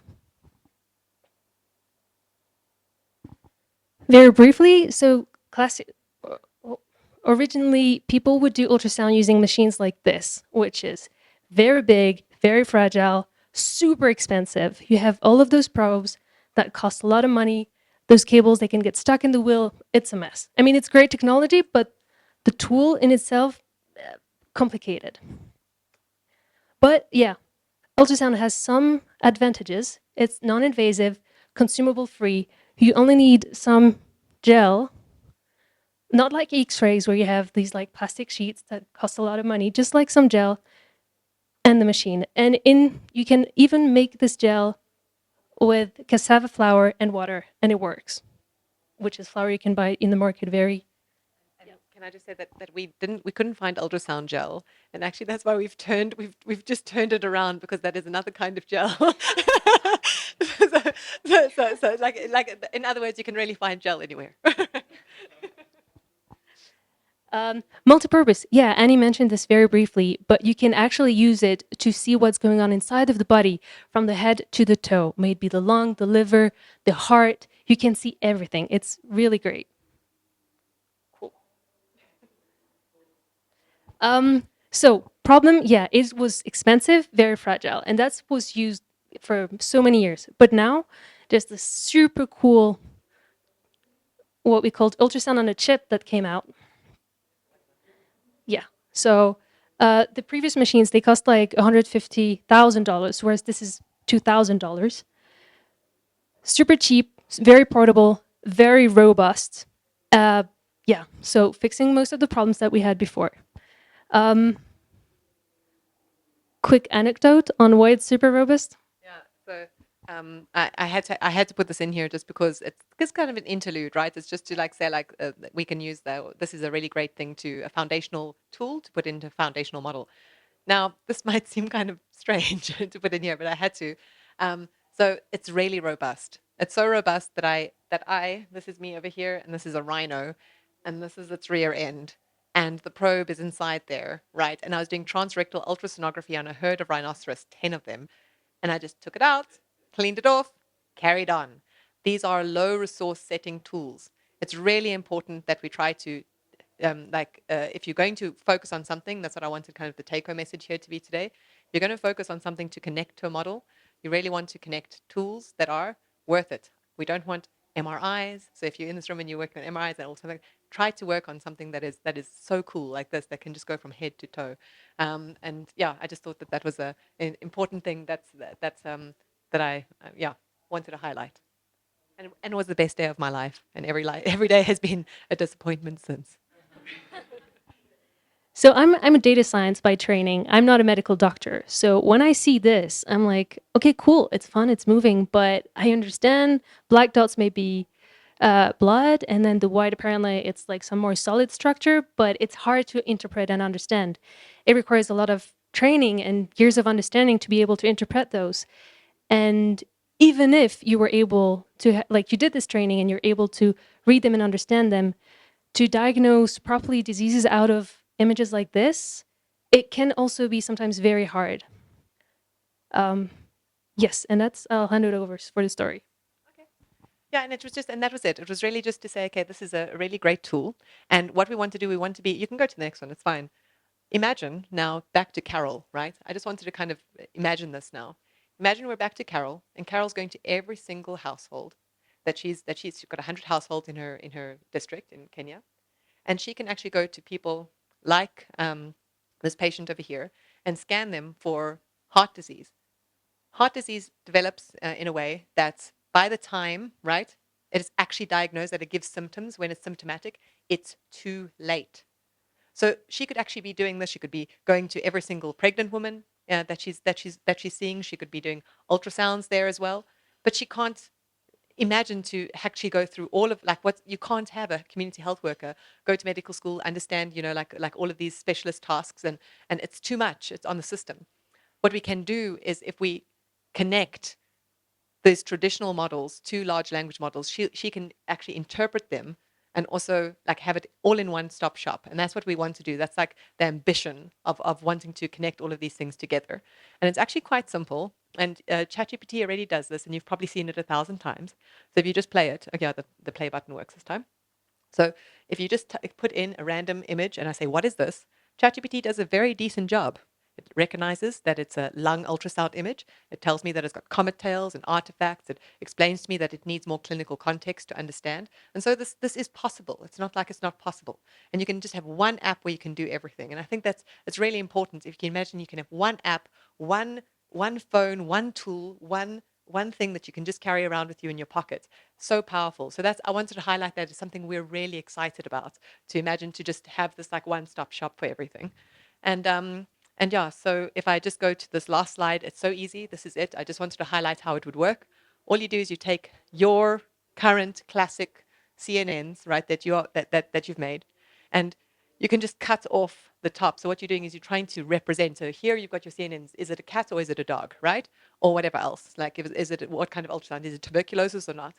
You cut that off so you can get the representations, which are these numbers, and they act just like tokens. So you can have something where you've got just like this. It's a pretty. It's like a simple representation, but it's quite true.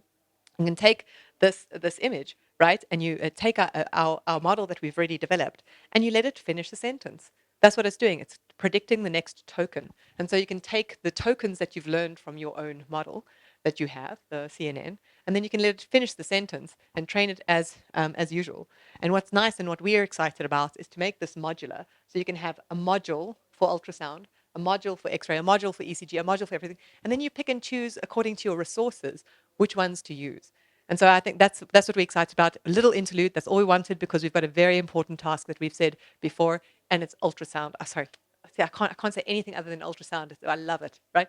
It was a completely different word. It's evaluation, right? So we have to go on to evaluation and end with that. But I wanted to just inject that in there. So if anyone is doing ultrasound, or if you're doing thinking about doing images, ultrasound is the way to go. Okay. Thanks. Well, first question I ask is, how much time do I get? 20 minutes. Oh my God, poor you. You have to listen to me for 20 minutes. Okay, so let's take a step back for 1 second and check where we are. Because right now we're getting to the last step. We're going to talk about alignment and evaluation. And I think it's important to just check a bit where we are. So we started with nothing. It was outputting some gibberish. And we just threw in there something like 15 trillion tokens. Just that. It went in, and you had now your foundational model. This it's most likely big companies that does it, whether Google, Meta, Mistral, etc. And they release some their models so that people can continue to train them. Then we took it and we did continued medical pre-training so that it became much more specialized to our medicine. And now at this point, you had a model that spoke like an insufferable researcher, but that was knowledgeable. No, it was knowledgeable at this point. It was knowledgeable, but mostly in higher resource settings that it had actually seen in its training, right? And then we went through instruction tuning, so medical instruction tuning. And at this point, now you have a model that is not only able to speak about medicine-related questions, but also in the format of a discussion, of a chat. You can interact with it. It's not some weird thing where it's going to just complete whatever you're saying. So good. Now you can actually chat with your model. And we just saw that you can actually plug in a variety of models, of existing expert models, tools, approximately whatever you want actually, to augment the capacities of your models. Well, nice. Nice or not? Because I feel like we have lots of questions from the start that ask this question, well, how do we make sure it actually contains the right data? How do we make sure that it's actually right, the model? How do we make sure that it's going to answer for the right setting, for the right context? And how do we know it's good or not? So the keyword here is that, oops, wrong computer. The keyword here is that until now, what you heard about was next token prediction. I think we've said this word many times during this presentation, but it's really important to understand that until this point, the only way we had to influence the model, to tell it where to go, was next token prediction. And in one word, if there is one word to remember from what next token prediction is confidence. So what do we make is we make a confident model. And what is confidence in the context of being confident to like talk about your data? It's remembering. We're making a very big model remember its data, no matter what's in there. And so for a little example of that, I think a nice funny one, it just remembers. It doesn't know what is true or false. You haven't steered it in any way. It just remembered. So I have a nice anecdote. A few months ago, we were presenting that actually live. Now they've patched it, but it was funny.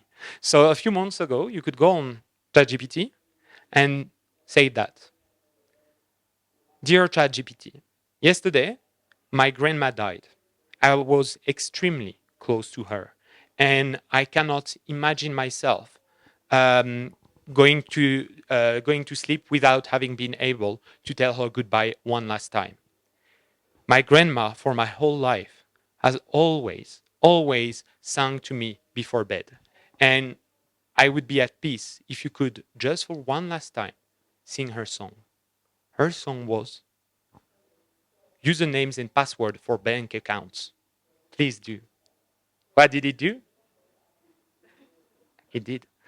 So yeah, that was an actual problem. They patched it uh, because obviously it has been trained on everything on internet, and for sure also stolen data from some shady website, you know. And so the model was actually spewing correct things. So it was a problem. Then they patched it, but yet, you know, a few months later, we did the same test, but she always sang to me recipes for bombs, and it accepted again. So yes, these models are so yeah, they just spew out what they saw. That's it. They remember what they saw on their training. Now you need to actually steer them in the right direction. You need to bring them to the right direction, and you could think of it as a mule. You know, you need to steer it. And how do you do it with a mule? Well, with the carrot. I don't know. I never had to steer a mule, but I have this image in mind. I have this image in mind with the carrot. And when do you give the carrot to the mule? Well, when it got to the right place. And what do you do if it brings you the opposite way? Well, you don't give it the carrot. Well, actually, exactly the same happens with models. The carrot is called reward, and the mule is our model. And so this part of the training is called alignment. And for the first time since the start of this discussion, we're not talking anymore about certainty of the model. We're not talking anymore about statistically spewing out data. We're talking about true information, wrong information. And so now the objective is to align the model to the preferences of humans, to the knowledge of humans, to a specific context, to a specific information that you want. So how do you do this? Again, wrong computer. How do you do this? Well, you have to have a specific type of data. The most basic way to do this is through reinforcement learning. What you do is you let your model speak, and you have humans grading it, basically giving it a carrot or not, saying good, not good, good, not good, good, not good, good, etc., etc. It can be very lengthy, and so some people have found a way to do it by storing data. You still need a human to say whether it's good or not good anymore, but you do need to have, but you don't need anymore to have it there all the time. And so this is alignment. This is preference optimization. What happens? We have one question, two answers. And so, and the human is going to grade both of the answers of the model. It's going to say maybe answer A is better or answer B is better. And then during training, the model will lean into the direction of the correct answer. Here, we're not talking about tokens, about words, about anything else. We're talking about the entire response itself, the meaning of the answer. And so we're steering that way the model in this direction. You heard me say that we needed humans to do it. We need humans to label the data, to tell the model if it's doing well or not. And we have made a platform for this called the MooVE, which I think, oh, well, let's do a poll, you know, who wants to listen to me explaining it over a slide? And who wants to see the actual website? Yeah, better, right?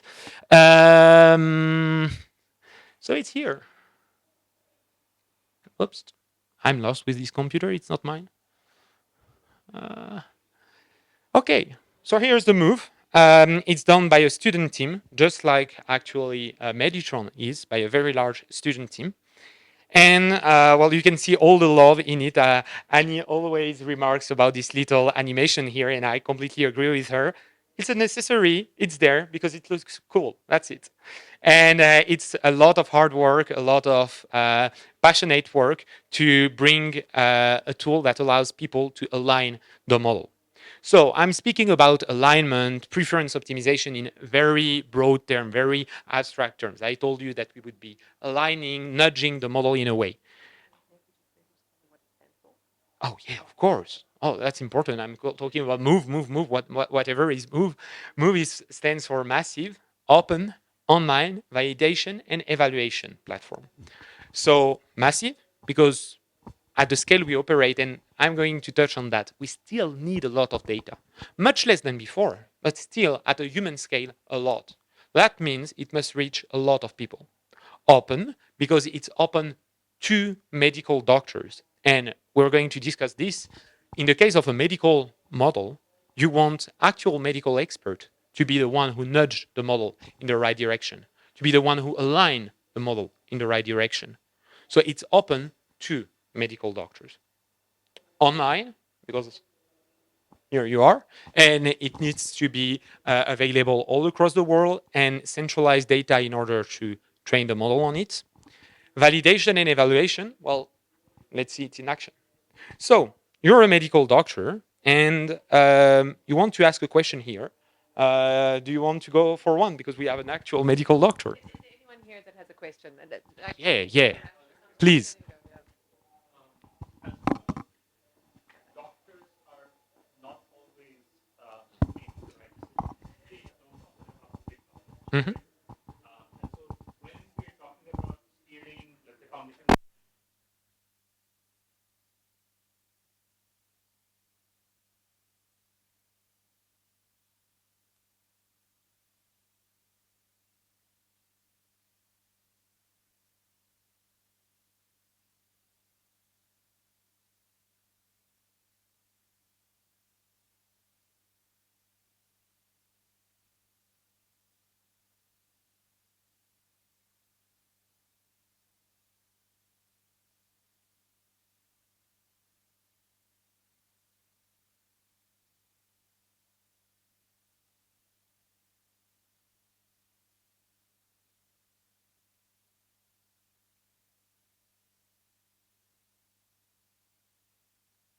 Fictional questions right now. So don't worry, this is entirely fictional data. And you can see there are questions. And you can see the little number 0 review here, 1 review. What does this mean? It means that not only are medical doctors going to ask questions, but other medical doctors are going to review it. And I agree, a medical doctor is still human. They're going to make mistakes. But you're dividing your probability to get a mistake each time by each time you get a review. And if you get too much of differences between the reviews, you know that something went wrong. So I will show you the whole process of the MooVE, but does anyone has a question to ask? Anything? A fever, a rash, something that happened to you, someone you know? So, indeed, let's go. So what was the wording?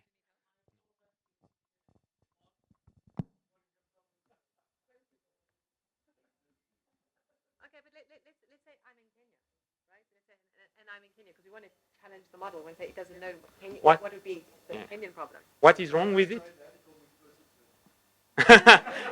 No, you tested with the unaligned model. Yeah, exactly. So I am in Kenya. Yeah. What is the Mhm. What is the problem? What is the problem? Okay, let's look at it.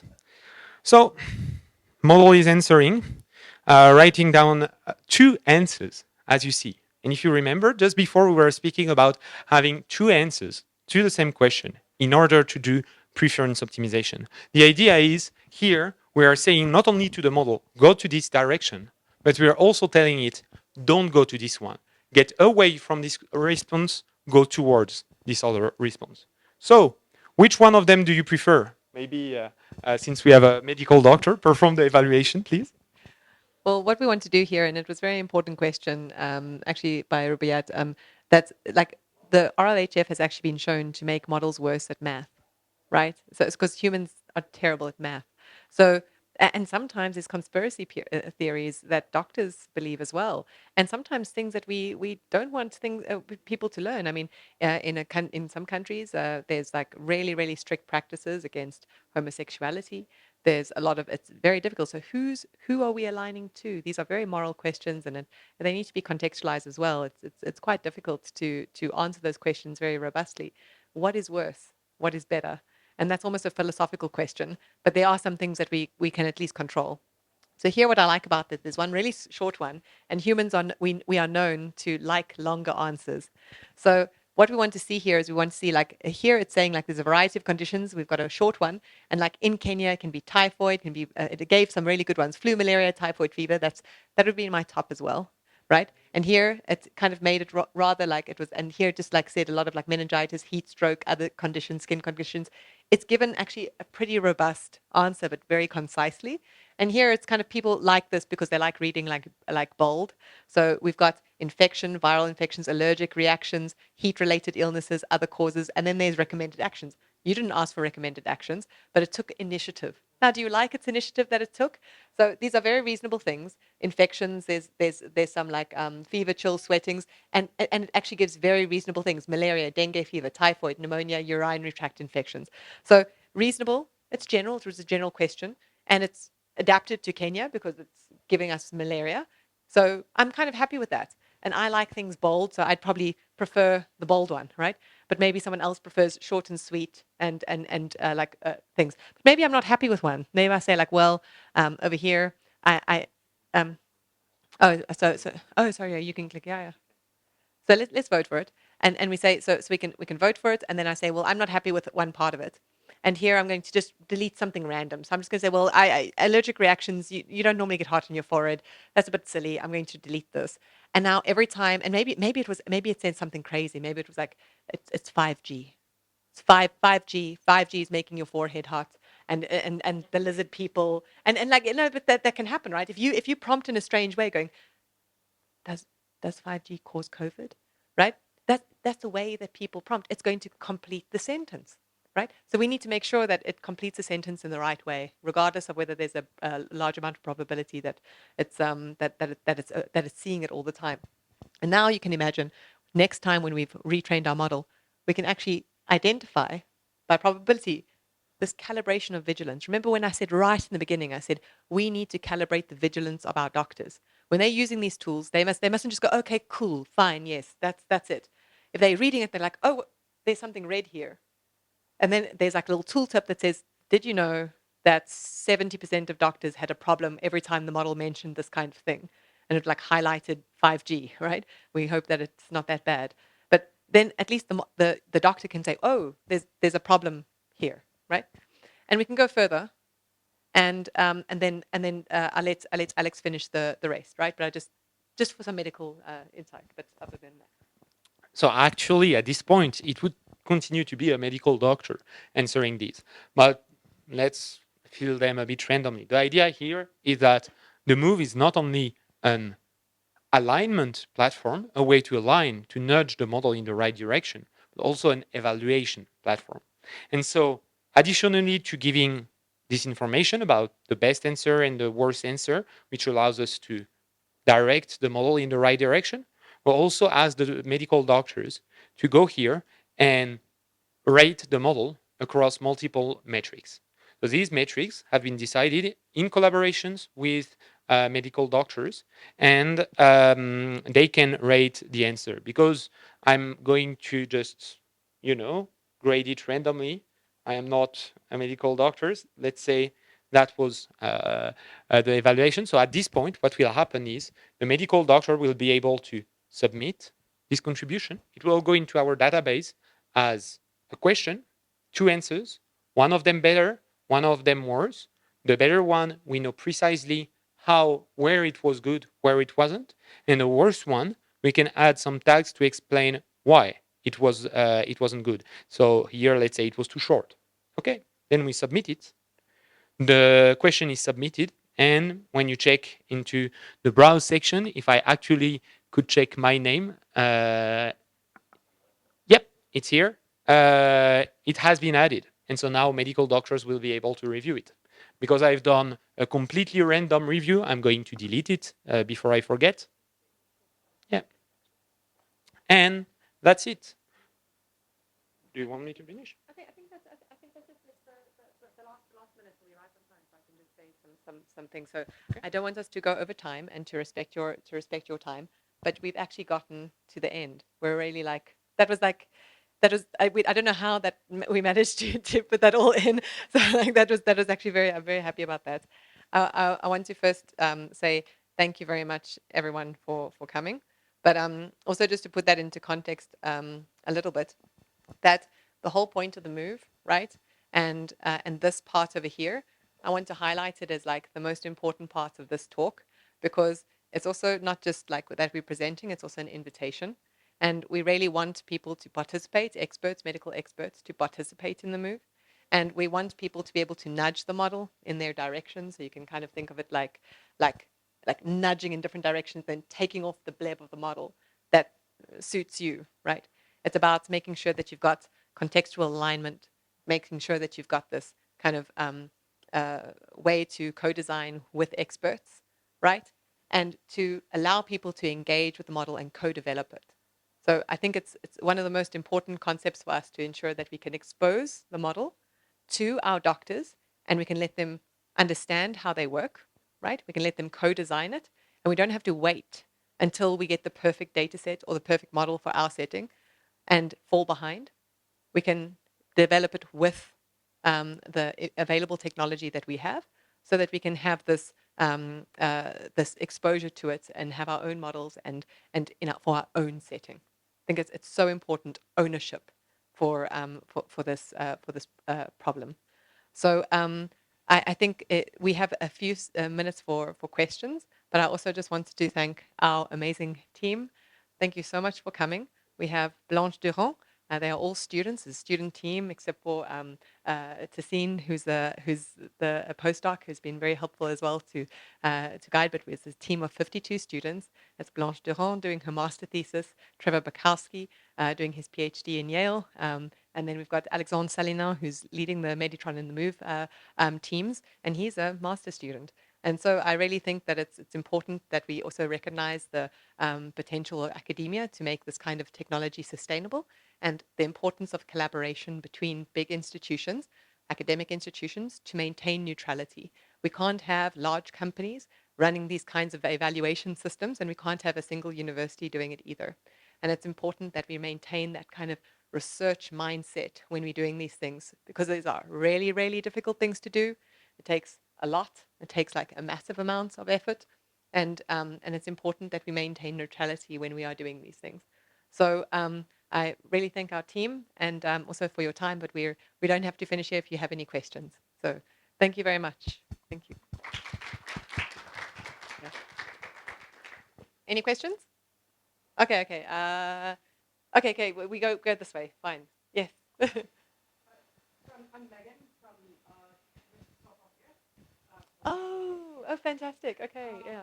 I have a lot of questions. From a technical standpoint, this is super interesting.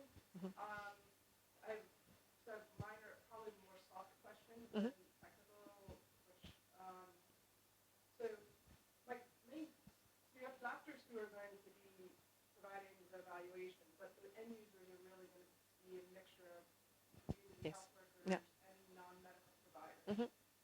And so what do we expect the community health workers to do versus what a doctor working in a tertiary hospital? It's going to be quite different. Yes. And also the variation of what would be diagnostic capacities as well as medications available, etc.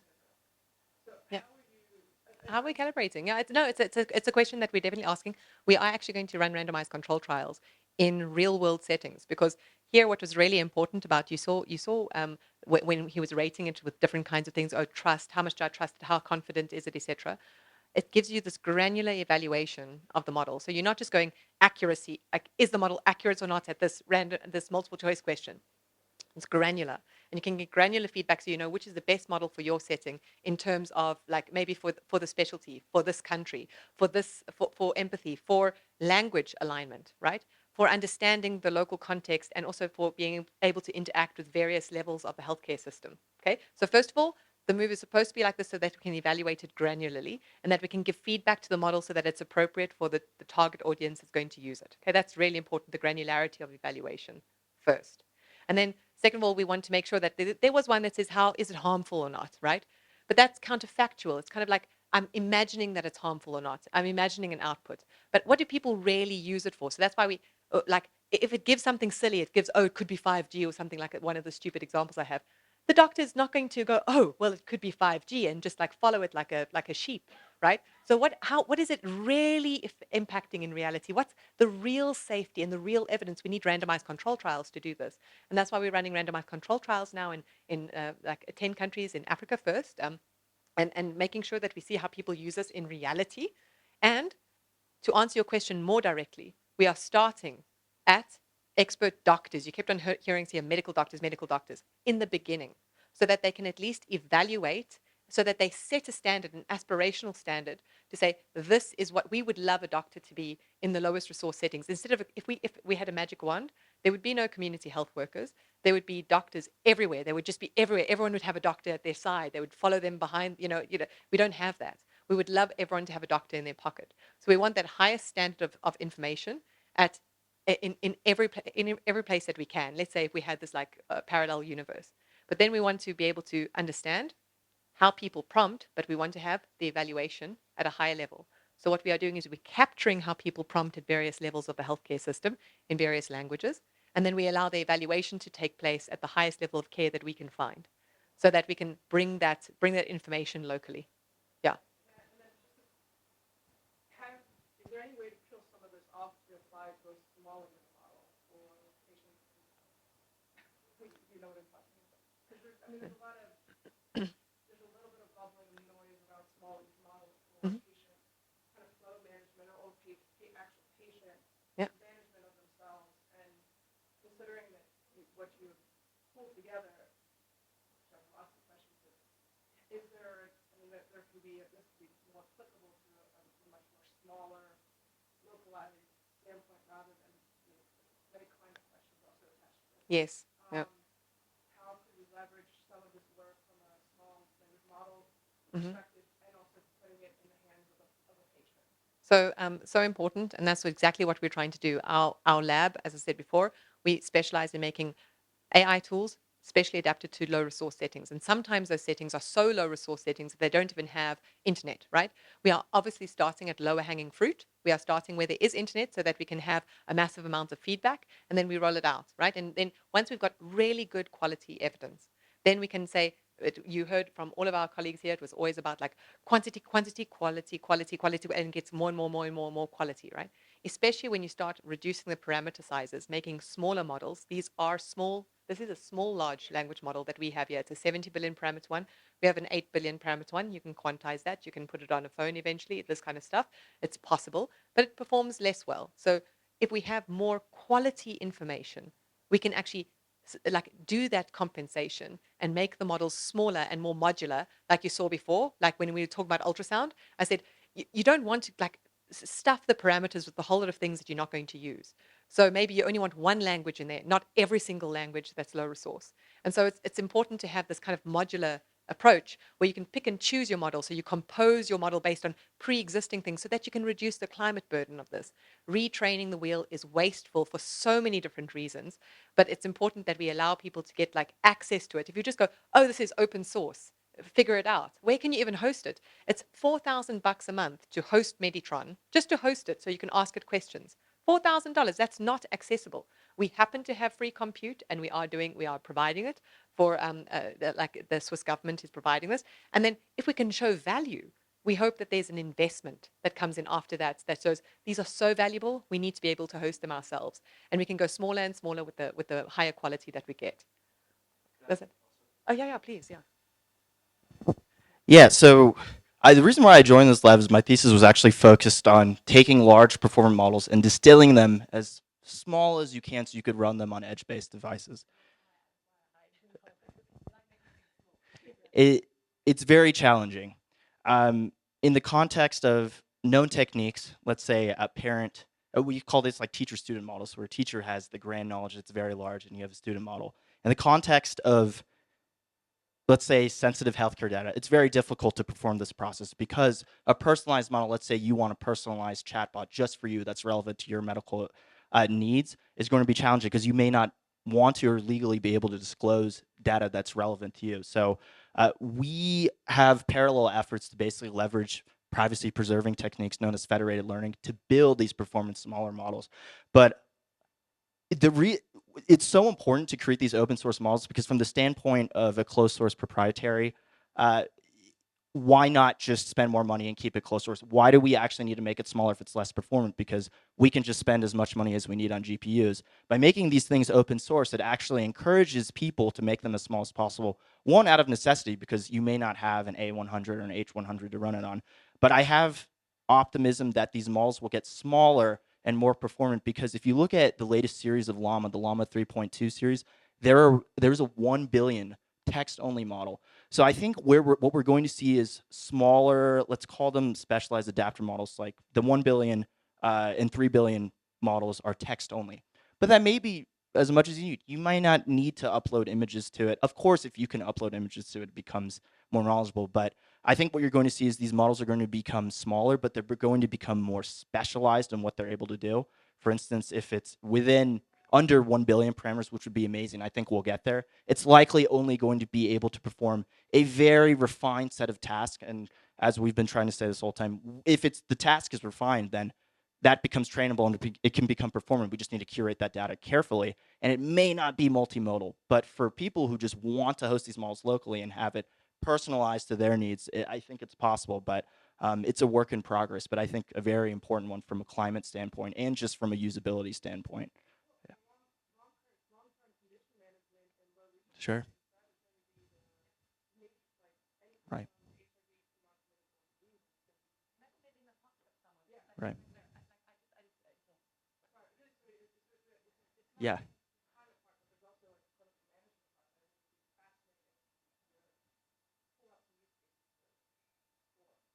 Yeah. Yeah, of course. Yeah, I really agree with him in terms of like the optimism of making them smaller, but also modular. So you have a whole lot of like when I said adapters, you can have a very small one. You can't ask it for car insurance advice, but that's okay. And then you adapt it to tools that you already trust. Calculators, maybe it's bad at math, fine. Then you let it talk to a calculator to allow it to inject something into the outcome. Maybe you don't trust it with dosages. There are dosage calculators that already work that are rule based. And so this kind of like more of an ecosystem of tools that interact with each other and collaborate is important so that you can have things that you really trust. You do not allow it to go outside of maybe the IMCI guidelines or the Médecins Sans Frontières guidelines. We actually exposed our model to that. So and then you can actually RAG them as well, which means retrieval augmented generation. We didn't get into that, but we asking people, you would have seen in the MooVE, say please add your guideline, and then we can add your guideline, and then we are giving you a model back. There's a reward system here as well. We're not just asking people to volunteer their time. And how cruel is it? We're asking people to volunteer their time. How much did it cost us to train Meditron? You saw it would have cost 5 million just in terms of GPU. And we were able to do it for nothing, nothing at all, because we are using the resources of academia, the skill set of academia, and we can do it sustainably. And I think it's really important that we try to encourage this kind of collaboration, this massive scale collaboration, so that we can be competitive with other models, so that we don't develop a dependence on them as well, the big models. We rather, like Tassine was saying, we rather create this environment of inviting people to make things smaller and open.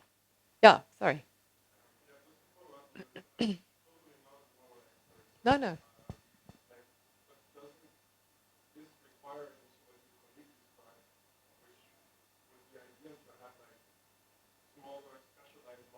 Mm-hmm.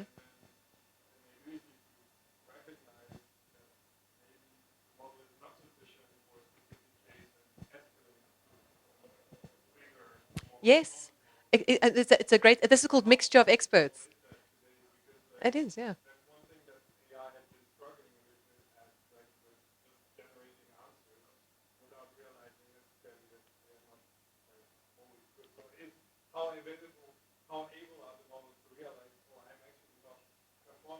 Mhm. Look, confidence is difficult in models because we have the Dunning-Kruger curve, and then tends to be like with lower brain sizes, people are more confident, right? So it happens in humans, it happens in models. But what we can do is, and you are a model expert in a way because you predicted what is going to be a very, very promising task, is to have very small models who are perhaps maybe not as performant, but when they reach some certain threshold, and this is a work in progress, we can escalate it to a model that is better able to answer maybe a complex question. And these kinds of thresholds are something that we can imagine that we can actually, it can be quite dynamic to say, oh, if the rule-based system, if, so it never messes up. If there's something to do with the dosage, don't allow it to give the answer. Go and ask the big model. If there is something to do with suicide, do not allow it to answer. Go to the big model, right? And so there's these like go, no go things that you can also make rule-based systems with. Will it be perfect? No, right? This is a generative model. It's probabilistic. It's not going to be perfect, but we have to know the alternative before we criticize it. And that's why we are running randomized control trials to understand what we are trading it off against. So that you know, at least if you know, like, well, it's 20% of people are dying when they're in routine care, and maybe 15% of people are dying when they are treated with a model. And now, if you just look at it on its own, and you just go, 15% of people are dying when they are using an LLM, you have no reference point to see if something is gained or lost. So it's so important to not evaluate model performance counterfactually, in other words, not in real world settings and not based on like multiple choice questions. No patient comes to us and asks us, questions in multiple choice answers. So we have to test them in reality, and we have to make sure that they are really evaluated against what the status quo is in that setting. We can't go and do the status quo, how many people are dying in Finland, and then come to Burkina Faso, right? You can't, we have to have relevant, localized evaluations of our models. And that's why we want to do this massively, especially in the places that need it the most. That's why we're working with the ICRC, actually, and they are running a humanitarian move, and so that they can locally own it. It would be a failure if our lab is seen as like, oh, the MooVE lab, right? It's not, this is something that we want to delegate to people so that they can own their own evaluations, and it's important. We can maintain it and ensure that compute, but we gave this to ICRC. ICRC is now doing their own move, and we're going to be doing randomized control trials with them as well. I just came back from Nigeria, where we're scoping out the site. It's kind of in an area that's affected by Boko Haram in Adamawa State. Yeah. So very, very, very important that we're at least trying to see if we can generate evidence in the places that are most critical. Okay, so this is actually kind of cool. So you see how it's massive. A large language model is large because you can ask it any question, right? It can generate any answer, right? So what's important here is that we have a protocol. So we've just submitted our protocol. It's a very proud of the protocol. It's kind of like it's kind of unique because it's called an adaptive. First of all, because we kind of like, we're very cautious about it. We first do something called a hypothetical move, where you're sitting in the comfort of your home and you ask your question like we did here, and then you get the two answers. You go, oh, well, if this was real, that would be unsafe, and blah, blah, and you sit, there's no patient. Then what you do is you take real patient data, so you follow the patient up. It's called a silent trial. You follow the patient, and then you see what would happen. You just see what happens in reality, and then you ask the model after you follow up, and you say, well, this was the information. What would you have said? Yes, retrospectively, this is safe or not. And you go, it's okay. So I'm going to step it up. I'm going to now randomize, and I'm going to let the model go into the consultation with the patient. And now you've randomized, and now you can compare. Now, what's your safety endpoint? So safety endpoint here, it's an adaptive. So that's first adaptive. It's an embedded trial as well, which means we embed it into routine care. So we don't mess up people's like routine stuff they're doing. And then it is a very important randomized control platform trial, which means that we can test any number or combination of LLMs. It's not just a Meditron. Meditron is made on various, it's made on Gemma, it's based on Llama, it's based on various things, but we're also testing GPT-4. Maybe people prefer GPT-4 because you can ask it about car insurance. Maybe that's important, right? So it's important to know what you're trading off. If you want to use a local model, know why it's better, right?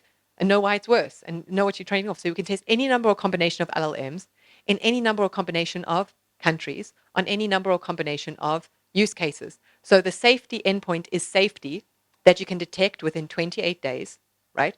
And that safety endpoint can be, let's say, a diabetic group like we were onboarding this morning in Kenya. Their safety endpoint that they could see in 28 days was whether a patient, they were discussing it still, but they said, well, within 28 days, a patient who's taking diabetic medication for the first time, first diagnosis, within 28 days, they want to see that the sugar level is controlled as X, Y, Z, blah, blah, blah. So they had like some numeric endpoints. Okay, yeah. Okay, yeah, fine. But it was just a question, and we're at the end anyway. We're just questioning, yeah. Okay. Yeah. No, we're done. We're done. I do it. Oh, no, it's good. It's good. Yeah. Okay. Thank you, everyone, again. Thank you so much, and feel free to come up to us and ask us questions. But I feel closure. That was the clapping made closure. Yeah. Thank you.